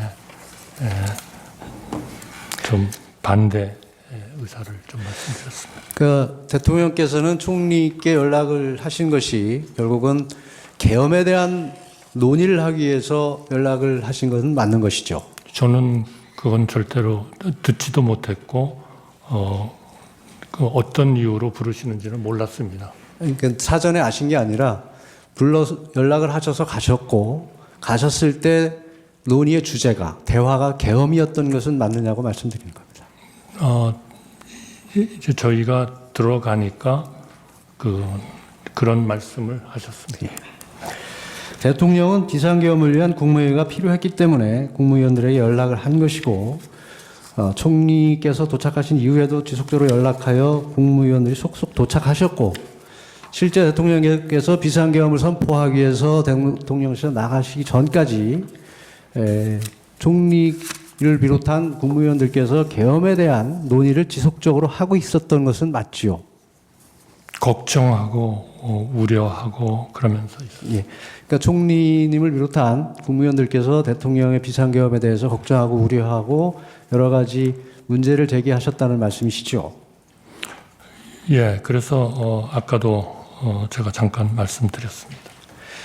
결국 그날 대통령께서 총리를 비롯한 국무위원들을 대통령실로 호출하신 것은 비상계엄에 대한 논의를 하기 위한 것은 결과적으로 맞지 않습니까?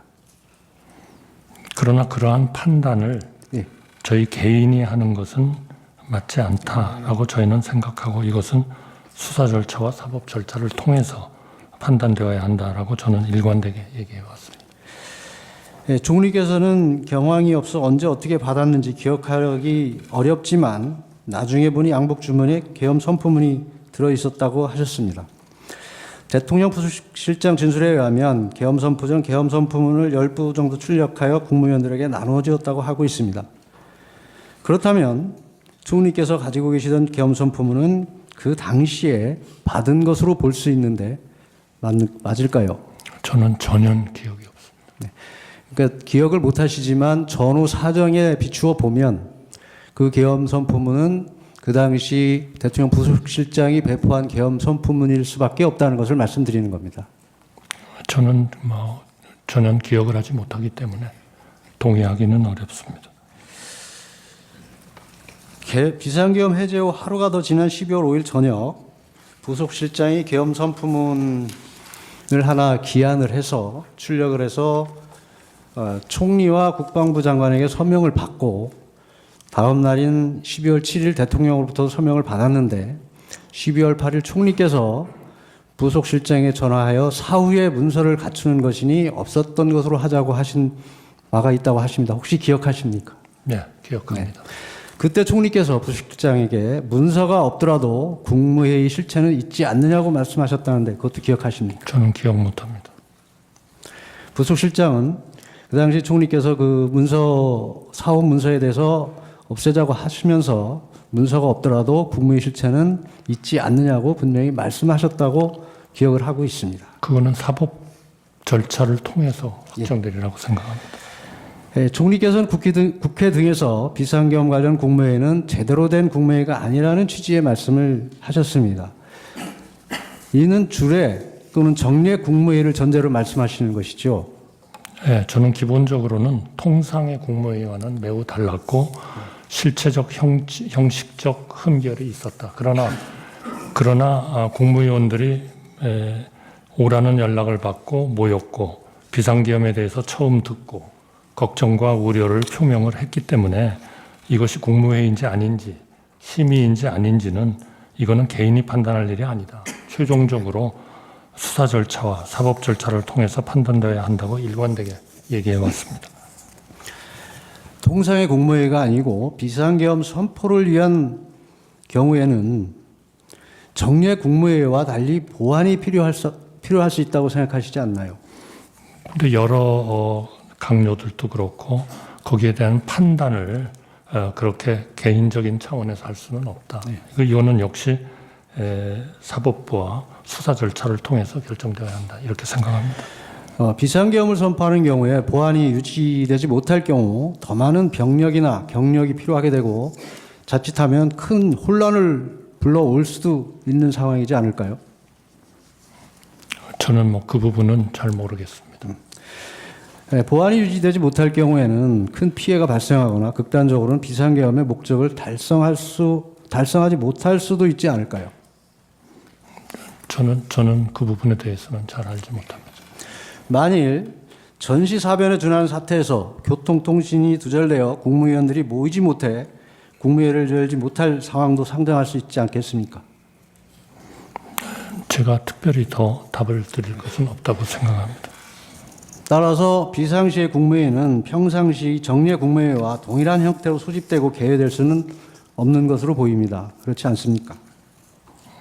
그 모든 것은 수사 절차와 사법 절차를 통해서 판단되어야 한다고 생각합니다.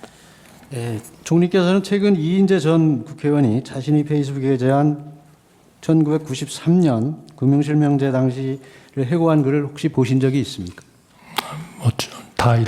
정확히 보진 못했습니다. 금융실명제 당시 소집 명령이 떨어져 영문도 모른 채 청와대로 달려갔습니다.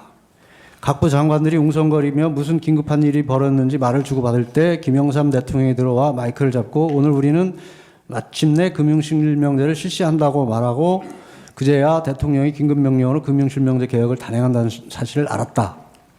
당연히 사전 통고나 국무회의는 없었다.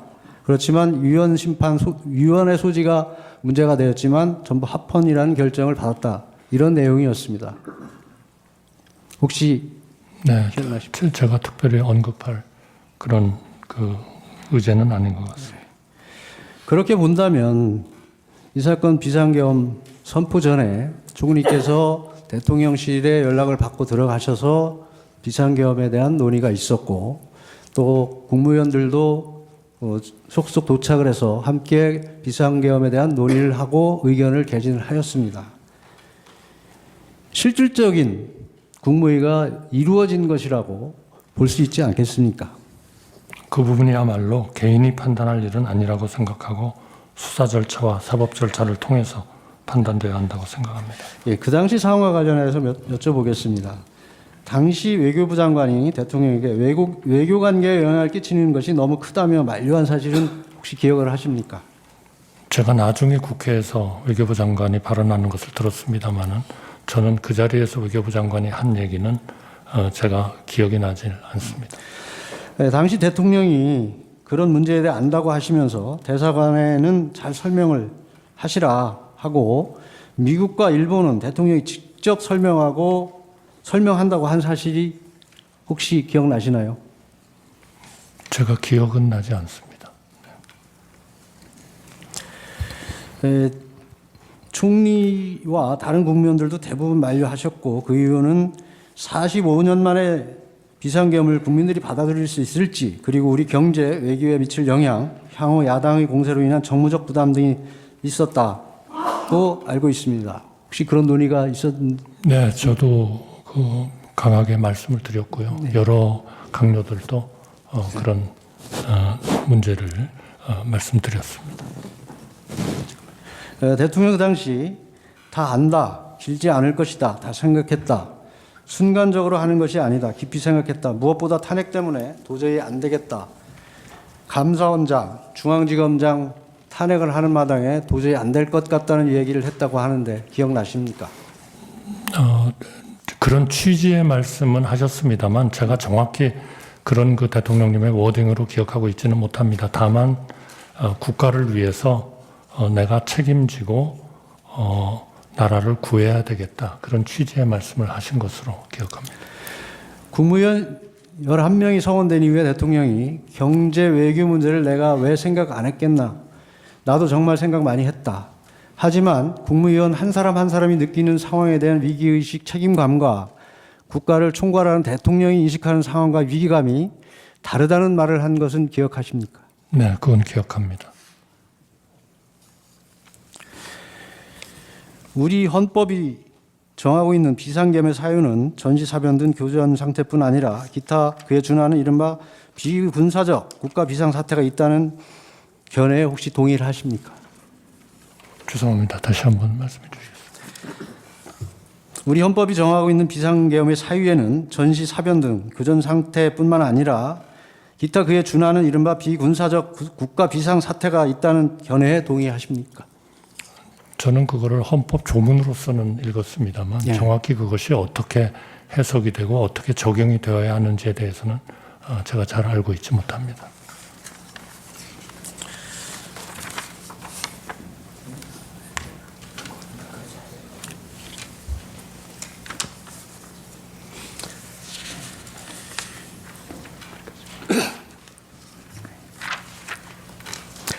그 12월 3일 대통령의 계엄 선포 직전 국무위원들이 모인 자리에서 걱정과 우려를 피력하여 결국 반대를 표시한 셈인데 만약 당시 대통령이 계엄 목적을 국가적 비상 위기를 국민에게 호소하기 위한 것이라 설명했더라면 좀 다른 입장일 수 있었습니까?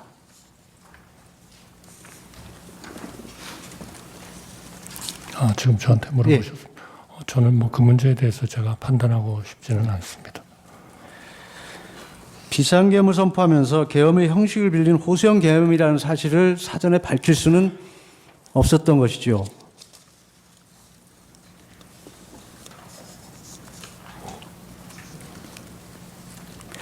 예, 계속 질문하겠습니다.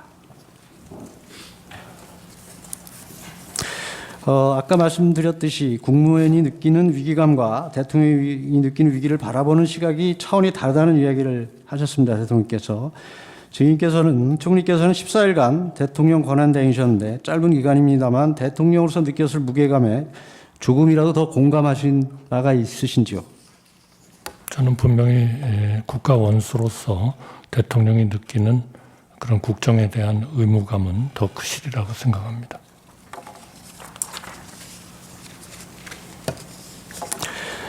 앞에서 말씀드린 바와 같이 다른 국무위원들도 대부분 만류하셨고 그 이유는 45년 만에 비상계엄을 국민들이 받아들일 수 있을지 그리고 우리 경제, 외교에 미칠 영향, 향후 야당의 공세로 인한 정무적 부담 등을 논의하신 것으로 알고 있습니다.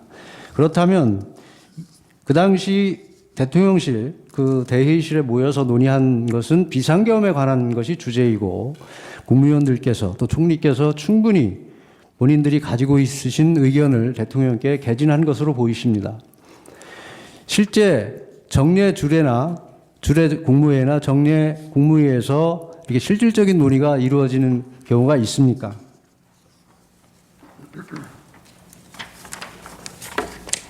네, 물론 보통 국무회의에서 그런 그 중요한 의제에 대해서 예를 들면 기후 변화에 대한 의제다 그럼 그런 것을 놓고 국무위원들끼리 논의를 하는 경우가 있습니다. 대부분의 주례 국무회에서는 안건 상정되고 거의 논의 없이 단시간 내에 종결되는 것이 상례이지 않습니까? 통상의 국무회의에 안건 처리 국무회의는 그렇게 됩니다만 그러나 그 특정 주제를 놓고 논의를 하는 경우도 물론 있습니다. 이 사건 비상계엄 관련해서 국무회의 이제 총리께서는 정례 국무회의에 비교해서 그것을 전제로 해서 형식이나 절차 부분에서 미진한 부분을 말씀하시고 있는 것 같습니다. 비상시의 국무회의는 평상시에 정례 국무회의와는 다를 수밖에 없다고는 생각하십니까? 그런 부분은 개인이 판단할 수는 없다고 생각합니다. 수사 절차와 사법 절차를 통해서 판단되어야 한다고 생각합니다. 예, 총리께서는 이명박 정부 시절 주미대사를 하셔서 통상유기의 중요성을 잘 아시지요? 네, 그렇습니다. 트럼프 정부가 얼마 전에 출범을 했습니다. 트럼프 정부와의 관계에서 대통령의 역할이 매우 중요하다고 생각하시지는 않는가요? 매우 중요합니다. 지금 미중 패권 전쟁을 비롯한 각종 국제 정세가 어렵습니다. 이런 때 대통령이 거리되고 있다는 것은 굉장한 위기 상황으로 밖에 볼 수 없습니다. 비상계엄이 선포된 것도 국헌 문란과 여러 가지 사회 혼란, 국정 마비 이를 극복하기 위한 것이었습니다. 이건 탄핵도 조속히 종결하여 대통령이 복귀하여 이런 위기 상황을 다시 극복해야 된다고 생각하지 않으십니까? 대통령의 그런 그 국정에 있어서의 참여하지 못하는 것은 우리나라의 전체적인 그 외교에 있어서 분명히 어려움을 주고 있는 건 사실입니다. 감사합니다. 추가 질문하십시오. 증인 그 비상계엄 선포한 2024년 12월 3일 오전 10시에 국무회의가 정상적으로 개최가 됐었죠. 해제 국무회의 12월 3일 비상계엄 선포 당일 오전 10시에 50일에 국무회의가 열렸었잖아요. 예, 네. 세종시에서 열렸습니다. 예, 증인께서 주재를 하셨잖아요. 예. 그날 국무회의에서 뭔가 이대로면 나라가 국정이 마비된다 이런 얘기가 혹시 국무위원들 사이에 논의된 게 있었나요? 그때 그러한 차원의 얘기보다는 일반적으로 우리 그런 얘기가 있었던 건 아니고 정상적으로 진행된 통상적인 그렇습니다. 국무회의였던 거죠. 그때 증인께서 그 국무회에서 이런 말씀을 하셨더라고요. 내년도 예산안이 하루라도 빨리 여야 간 합의를 거쳐 처리될 수 있도록 국회 초당적 협력을 다시 한번 당부드린다. 이런 말 기억하시죠? 네, 그렇습니다. 국회의장도 바로 전날에 예산안을 12월 10일까지 여야 간에 합의해서 좀 처리할 수 있도록 해달라 이렇게 말씀하셨잖아요. 네. 근데 증인이 이제 오전 10시에 국무회의에서 12월 3일 날 오전 10시에서 국무회의에서 예산안에 대해 국회가 초당적 협력을 해달라 이렇게 얘기를 하고 피청구인이 그로부터 12시간 뒤에 대국민 담화문에서 예산 폭거는 한마디로 대한민국 국가재정을 농락하는 거다. 지금 우리 국회가 범죄자 집단의 소굴이 됐다 하면서 비상계엄을 선포하셨거든요. 이 12시간 사이에 우리나라에 뭔가 국정이 마비될 정도의 어떤 뭔가 급박한 비상사태 아니면 상황 변화가 있었던가요? 증인이 국정을 운영하는 책임자로서? 제가 그 상황에 대해서는 아는 바가 없습니다. 특별한 상황 변화는 없었다는 증인이 생각하기에는 그렇게 이해를 하면 되겠죠? 제가 뭐라고 답변할 수 있는 그런 상황이 아니라고 알겠습니다. 생각합니다. 피청구인은 보면 그 비상계엄 선포 담화문에서 국회를 지칭해서 여러 가지 표현을 사용하시는데요.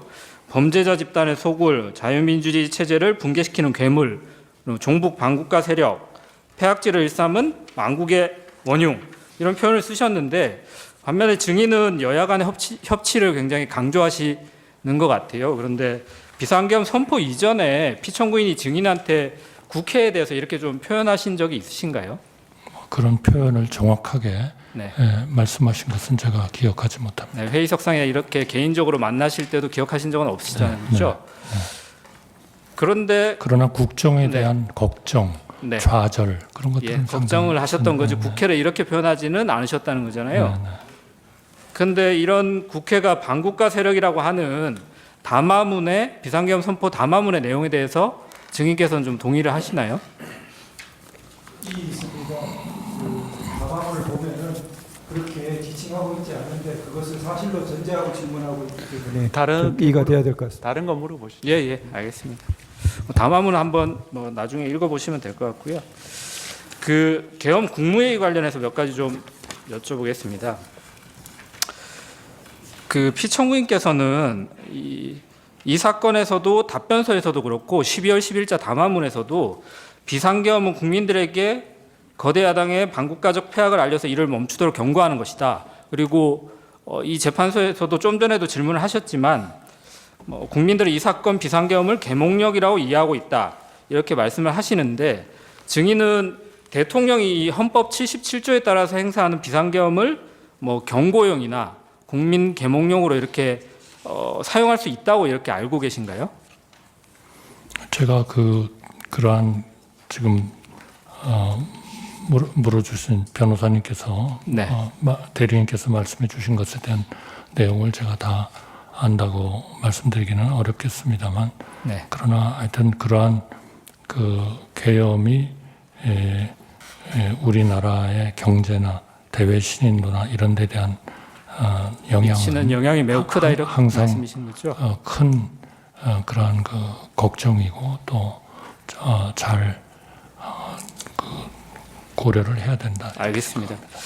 그러면 피청구인이 이 본 재판에서도 비상계엄 선포 후에 반나절 이내에 비상계엄 해제가 될 걸로 예상했다 이런 말씀도 하시거든요. 혹시 그 12월 3일 날 비상계엄 선포 전에 그 대적견실 회의라고 할지 간담회라고 할지 그 자리에서 피청구인이 국무위원이나 혹은 증인에게 이 비상계엄을 선포하지만 반나절이면 해제될 것이다 이런 말을 하신 적이 있나요? 들어본 적 없습니다. 예. 아까 그 금융실명제 관련해서 몇 가지 말씀을 하셔가지고 당시에 93년도 8월달에 증인께서 대통령 비서실 그 통상산업비서관으로 재직하고 계셨죠? 네. 네. 그때 국가기록원 소장 자료를 보니까 그 재무부가 93년도 8월 12일 날 긴급 재정경제명령 의안을 제출하면서 의안 번호가 391호로 부여가 됐는데요. 이번 비상계엄은 의안 번호가 따로 부여되지도 않았죠.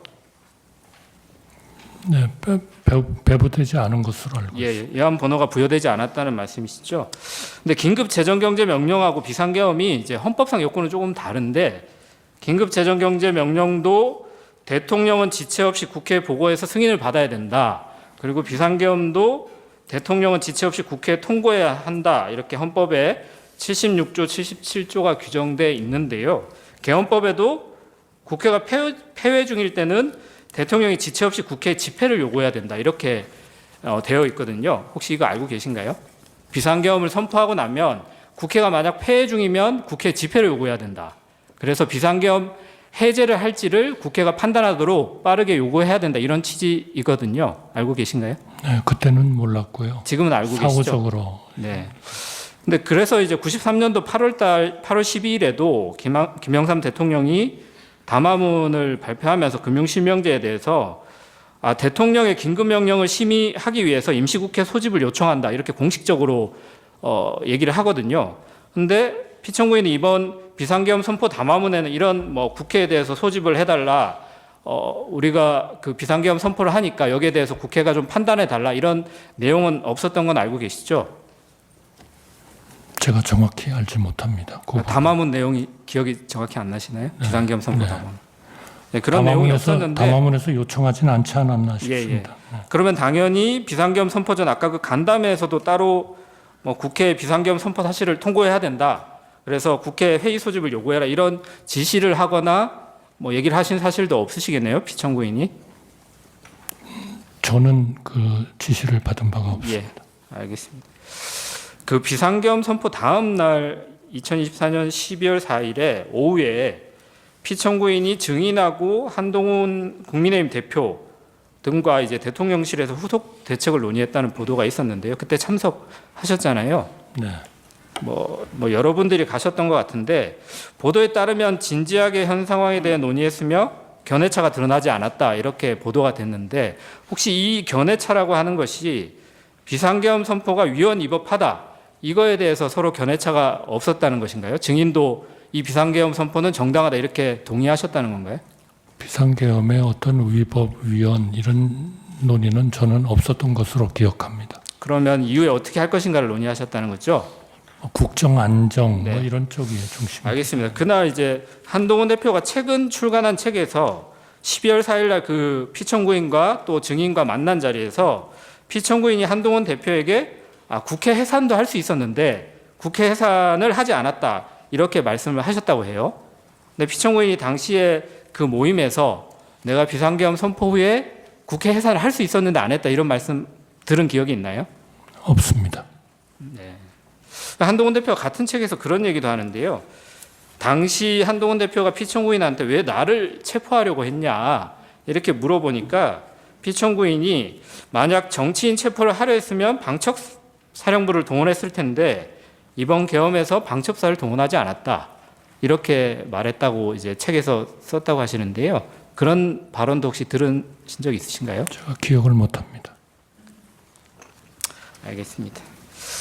그 증인이 2024년 12월 11일 국민께 드리는 말씀에서 증인께서는 비상계엄 선포에 일관되게 반대했지만 막지 못했다. 그래서 깊이 자책하고 있다라고 했는데 비상계엄 선포 후에도 피청구인이 탄핵되기 전까지는 뭐 많은 시간이 있었잖아요.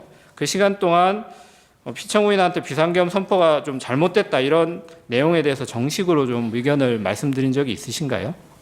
이미 해제가 됐기 때문에 네. 그러한 논의는 많이 하지 않았습니다. 아예 논의 자체를 안 하셨다는 건가요? 그때의 가장 중요한 거는 어떻게 하면 수습을 할 건가 이런 재정, 문제였다는 거죠. 경제 이런 알겠습니다. 쪽에 그러면 수습을 할 거냐. 증인이 어제 열린 증인에 대한 그 탄핵 심판 변론기일에서도 비상계엄 선포 당시 피청구인을 설득하지 못해서 국민들한테 송구하다 이런 말씀도 하셨는데요. 증인이 생각하기에 당시에 피청구인을 좀 설득하지 못한 이유가 어떤 거라고 생각하시나요? 그래서 대통령에 대한 그런 그 소위 나라를 구해야겠다는 그 의지 이런 것들이 결국 강했기 때문에 설득하지 못했다. 우리가 설득을 못한 거 아닌가 그렇게 생각합니다. 근데 이제 피청구인은 증인께서는 이제 비상계엄이 뭐 절차적 실체적 흠결이 있다 이런 정도의 표현을 하시면서 당시에 반대했다고 하시는데 피청구인은 그 이후에도 그렇고 이 법정에서도 그렇고 여전히 이제 야당의 폐악질로 국정이 마비가 돼서 비상계엄 선포한 행위가 정당하다 이렇게 주장을 하고 계시는데 증인이 이런 피청구인의 입장에 대해서 향후에 이렇게 다시 동일한 방법으로 설득이 가능하실까요?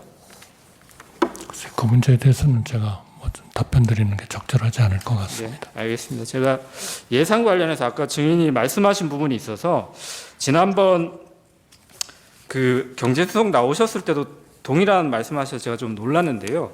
그 아까 원전 생태계 예산이 야당이 삭감을 했다. 이거 누구한테 보고를 받으신 걸까요?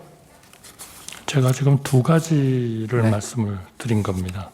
그러니까 그 차세대 네. 원전 개발 관련 예산, 알겠습니다. 그러면 그리고 제가 원전 생태계 지원 예산. 지난번에 그 산자부 장관이 국회 산자위에 2024년 12월 19일 출석해서 한 내용에 대해서 그 경제수석에도 말씀을 드렸는데 당시에 산자부 장관이 국회에 나와서 야당이 원전 생태계 지원 예산을 삭감하고 체코 원전 수출 지원 예산은 무려 90%를 깎아버렸다 이렇게 담화문에 12.12 담화문에 기재되어 있는데 산자부 장관이 이에 대해서 산업부의 원전 관련된 예산은 4,887억 그대로 있다. 대통령의 담화문 내용은 잘못된 것이다. 라고 이렇게 발언한 내용은 알고 계신가요? 뭐 제가 알고 있지 못합니다. 네, 이 부분은 좀 확인을 해주셔야 될 것 그러나 같고요. 요 부분은 네. 아니 그러니까 원전 확인을- 생태계 관련 예산이 제가 네. 그래서 아마 프로젝트가 여러 개가 있었을 텐데요. 그러니까 산자부 장관이 차세대- 한 발언에 대해서는 한번 차후에 한번 확인을 해보시면 좋을 것 그렇게 같고요. 하겠습니다. 그 피청구인의 그 12월 3일 담화문하고 12월 10일 담화문은 혹시 누가 쓴 건지는 알고 계신가요? 그거는 모르겠습니다. 통상 이 메시지 비서관이 이 담화문을 쓰나요? 그거는 제가 알지 못합니다. 아니 왜냐하면 이 지금 담화문에 있는 여러 가지 예산 삭감과 관련된 내용이나 간첩법 개정에 관련된 내용이나 국가보안법 이번 22대 국회에서는 국가보안법 관련된 개정 법률안은 하나도 나온 것이 없거든요. 근데 폐지까지 시도하고 있다. 이런 잘못된 팩트에 기반한 담화문들이 대통령의 담화에서 계속 반복되는데 이 부분에 대해서 증인께서도 대통령 권한대행을 얼마 동안 하셨잖아요. 그러니까 대통령에 대한 보고 논의 체계에 대해서 한번 점검하신 적이 없는지를 여쭤보는 거예요. 네, 저는 뭐 드릴 말씀이 없습니다. 알겠습니다. 그러면 증인께서 노무현 정부 시절에도 국무총리를 하셨고 뭐 경제부 총리도 하셨는데 그때는 야당이 지금과 달리 굉장히 협력적이었던 건가요? 정치적 상황은 엄청 달랐다. 저는 그렇게 느낍니다. 근데 그때도 여소야대 상황이 있었고 마지막 증인이 국무총리를 하실 때도 거부권 2번 행사하셨잖아요. 제가 그걸 지금은 기억을 기억 못 못하겠습니다. 하시나요? 근데 그때는 비상겸을 하지 않으셨는데 지금은 비상겸을 한 거에 대해서 따로 하실 말씀이 있으실까요? 그러나 하여튼 그때는 국민연금 개정안까지 여야 합의로 통과가 됐고요. 그 다음에 그 사학법 굉장히 알겠습니다. 아주 오랜 네. 동안 어려운 과제였지만 그것도 여야 합의로 알겠습니다. 통과를 시켰습니다. 정치적인 상황은 훨씬 더 양극화되지 않았다. 네, 저는 증인. 그렇게 생각합니다. 여쭤보기 전에 아까 제가 그 방통위원장 탄핵 정죽수 관련해서는 제가 잠깐 착각을 해서 그 재평가님 의견 비율이 4대 4였던 건 맞는데 원래 6분 인용되려면 6분 의견이 필요하기 때문에 그 부분은 제가 한 분 더가 아니고 2분 더 필요했다는 말씀 정정 말씀드립니다. 증인한테 제가 잘못된 정보를 드린 걸 수 있으니까 정정 말씀드리고 이날 계엄당 지금 국무위원들 모였을 당시에요. 앞에 먼저 모였던 분들 계시잖아요. 국무위원 중에는 6분이고 저 조태용 국정원장이 있었고 그분들 중에서는 마지막으로 연락받은 분이 증인 포함 3분인데 그 시간이 8시였습니다. 대통령실로 들어오라는 연락받은 시간이. 근데 나머지 분들 중에는 제일 먼저 연락받은 게 1시간 15분 뒤에요. 9시 15분. 그러니까 증인 8시에 전화 받고 8시 45분쯤 들어가셨다는 거잖아요. 그러니까 그때부터 한 30분 동안 증인이 다른 국무위원들 얘기도 한번 들어봅시다. 그 얘기 꺼내실 때까지 그때까지는 다른 국무위원 누가 들어올 때까지 기다리는 상황은 아니었죠. 그건 제가 잘 모르겠습니다. 증인은 어떠셨냐고요? 증인도 그때 다른 국무위원들 추가로 더 오기를 기다리고 있던 상황이었어요? 아니죠. 아닙니다. 저는 대통령님께 알겠습니다. 좀 더 국무위원들을 더 그리고 아까 그 계엄 해제 국무회의 할 때요. 제안하겠습니다. 예. 증인, 그 보통 국무위원들이 간담회를 하는 경우가 있죠. 예, 있습니다. 그러니까 국무회의 끝나고 나서 간담회를 하죠. 되게 그렇습니다. 그러면 국무회의와 간담회는 어떤 차이가 있습니까? 국무위원 간담회는 뭐 지금부터 개의를 합니다. 뭐 폐회를 합니다. 그리고 뭐 안건을 뭐 필요하면 내기도 하겠지만 안건이 없이 그냥 구두로 얘기하는 경우도 있고요. 그다음에 기록을 하지 않습니다. 그러니까 개의합니다, 폐회합니다 이런 얘기 안 한다는 안 거죠? 합니다. 예. 간담회는 그런 게 없습니다. 예. 지금 이 사건 비상계엄 전에 대통령실에서 있었던 그 회의가 있잖아요. 그 회의에 대해서 증인은 수사기관이나 아니면 국회에서 간담회 정도로 본다 이렇게 말씀하신 적은 있으시죠? 그러니까 그거는 맞습니다. 말씀드린 적이 있고요. 그거는 기본적으로는 통상적인 국무회의하고는 달랐다 하는 그런 취지에서 그렇게 말씀을 드렸습니다. 예. 그런데 이제 그 증인께서는 그래서 이게 국무회의였느냐 아니냐 하는 것은 뭐 수사 절차나 사법 절차에서 정화해야 될 것이다 이렇게 말씀하셨죠. 네, 네, 이제 그런데 이제 이게 지금 사법 절차잖아요. 네, 네. 이제 오늘 이 재판이 이제 그런데 저희가 그 증인에게 바라는 것은 뭐냐면 증인에게 그런 사법 절차에 있어서의 그런 판단을 대답해 달라는 게 아니고요. 증인의 개인적인 생각을 얘기해 달라는 겁니다. 네. 증인께서는 어떻게 생각하시나요? 그러나 저는 이제 그 판단, 그거는 사실 개인적으로 하기는 굉장히 어려운 일이다라는 말씀을 드리고, 아마 많은 장관들이 이 국무회의를 한 것이 어떤 성격을 갖느냐 했을 때 항상 얘기한 거는 뭔가 판단은 어떨지는 모르겠습니다만 이러면서 아마 답변들을 많이 하신 걸로 제가 그렇게 파악을 하고 있고요. 그래서 저도 이제 가끔 간담회로 본다든지 국무회의가 아닌 게 맞지요 이런 질문을 의원님들이 하시면 저도 거기에 상당히 동감합니다. 뭐 이런 얘기를 했습니다만 기본적으로는 그거는 하여튼 통상의 국무회의와는 달랐다 하는 것에 대한 그 취지를 말씀드린 거다 하는 말씀을. 그런데 이제 그날 참석자들 말씀을 들어보면 그 이제 최상목 장관께서는 그곳에 모여 있는 상황이 국무회의라는 생각도 하지 못하였습니다. 이렇게 말씀하셨고요. 그 조태열 외교부 장관께서는 그거는 저는 이게 국무위원들의 의견을 듣기 위해 총리가 국무위원들을 모은 것이지 국무회의를 하기 위해서 모은 것이라고 생각하지 않는다. 뭐 이렇게 얘기를 하거든요. 그러니까 이제 제가 듣고 싶은 거는 저희가 듣고 싶은 건 뭐냐면 그냥 그 증인의 개인적인 느낌 그걸 듣고 싶은 거예요. 조금 더 말씀드릴까요? 지금 김영호 통일부 장관은 뭐라고 그랬냐면 자기는 그렇게 생각했다는 거예요. 이건 국무회의가 아니고 국무위원들의 회의, 만남이지 정상적인 국무회의가 아니지 않나 이렇게 생각했다. 이렇게 다 대답을 했거든요. 송미령 장관께서는 뭐라고 얘기했냐면 그 자리가 국무회의라고 생각한 적이 없습니다. 그리고 오영주 장관께서는 그냥 회의지 국무회의라고 생각하지 않았습니다. 이렇게 말씀하셨는데 저희가 증인한테 듣고자 하는 것은 그냥 증인의 생각을 그냥 듣고 싶은 거예요.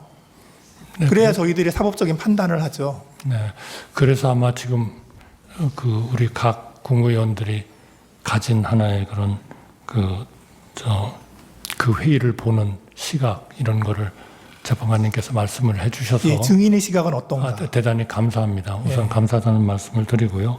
그렇기 때문에 저의 시각도 경우에 따라서는 간담회로 본다. 어떤 때는 국무회의가 아닌 게 맞지요. 그러면은 대개 그 물으신 분이 결국 회의 개회도 없었고 폐회도 없었고 안건에 정확한 제기도 없었고 안건에 대한 설명도 없었고 하는 그런 또 절차적인 말씀을 하시거든요. 그래서 저도 대개 그런 취지에서 이제 표현을 이렇게 저렇게 말씀을 좀 한 것 같습니다. 그런데 제가 오늘 좀 더 명확히 해야 되겠다고 말씀을 드리는 거는 어쨌든 통상의 국무회의가 아니라는 저의 그 말씀과 그것이 형식적, 실체적 흠결이 있었다고 생각하는 거, 그거는 제가 하나의 팩트로서 분명하게 말씀을 드리지만, 그러나 어쨌든 12월 3일 날 오라는 연락을 받고 국무위원들은 어쨌든 순차적으로 모였고 또 비상계엄에 대해서 처음 듣고 또 걱정과 우려를 표명도 했고 하기 때문에 이거를 단순히 저희가 하는 것처럼 그냥 통상의 국무회의와 다르다, 그러니까 이거는 법적으로 어떨 것 같다, 법적인 영향을 미치는 그러한 거에 저희가 이렇게 그 개인적인 얘기를 하는 것은 굉장히 좀 적절치 않지 않냐 하는 말씀 때문에 드리는 거고요. 저도 지금 그 통상의 국무회의와 달랐다는 취지로 뭐 간담회로도 말씀도 드려봤고 국무회의가 아닌 게 맞지요 하면은 뭐 상당히 동의를 한다고도 말씀을 드렸고, 뭐 갖추지 못했다 그러면 또 그것도 상당히 뭐 갖추지 못한 것 같다, 이렇게 저도 그렇게 얘기를 했다는 말씀을 드립니다. 예, 알겠습니다. 감사합니다. 증인 신문은 종결하고요. 소추위원, 예. 보완적으로 한 두세 가지만 좀 묻겠습니다. 하십시오. 증인 만일에 말이죠. 국회에서 탄핵을 하는데 여기 8분 계십니다. 4분 재판관을 탄핵을 해가 직무가 정지가 되면 헌법재판소가 마비가 된다고 생각합니까? 그렇게 생각 안 하십니까? 8분이 탄핵이 되면 당연히 마비가 되죠. 4분만 마비가 되겠죠. 그렇죠. 예. 대법원 재판관을 대법원 판사님들을 가반을 탄핵하면 마비가 되겠죠. 네. 그러면 이것이 비상계엄의 요건인 국가 비상사태에 준한다고 볼 수 있습니까? 어떻습니까? 그렇게 볼 여지가 있습니까? 제가 그거를 법적으로 아니 정의 생각을 이야기해 보세요. 아니, 법적으로 판단을 해야 될 텐데요. 네. 그거를 제가 그러한 법적인 판단을 제가 하는 것은 적절치 않다고 생각합니다. 지금 이번 사건과 같은 비상계엄 선포에 대해서 묻겠습니다. 이번과 같은 비상계엄 선포를 절차를 지켜서 국무위원들 차례로 불러서 찬반 토의를 해가지고 결정하는 것이 맞다고 생각합니까? 안 그러면 대통령이 결단을 해서 국무회의를 소집해가지고 설득해서 정하는 그런 절차가 옳다고 생각하십니까? 제가 그런 가상적인 거를 예로 들어가지고 제가 얘기하는 건 적절치 않을 것 같습니다. 11명이 모였죠. 저는 그렇게 들었습니다. 그게 의사 정족수입니까? 그렇다고 생각합니다. 숫자. 그러면 본래는 이게 계엄이 예상된 것이 선포가 10시인데 한 10시 27분까지 시간을 계속 지출했습니다. 왜 그랬습니까?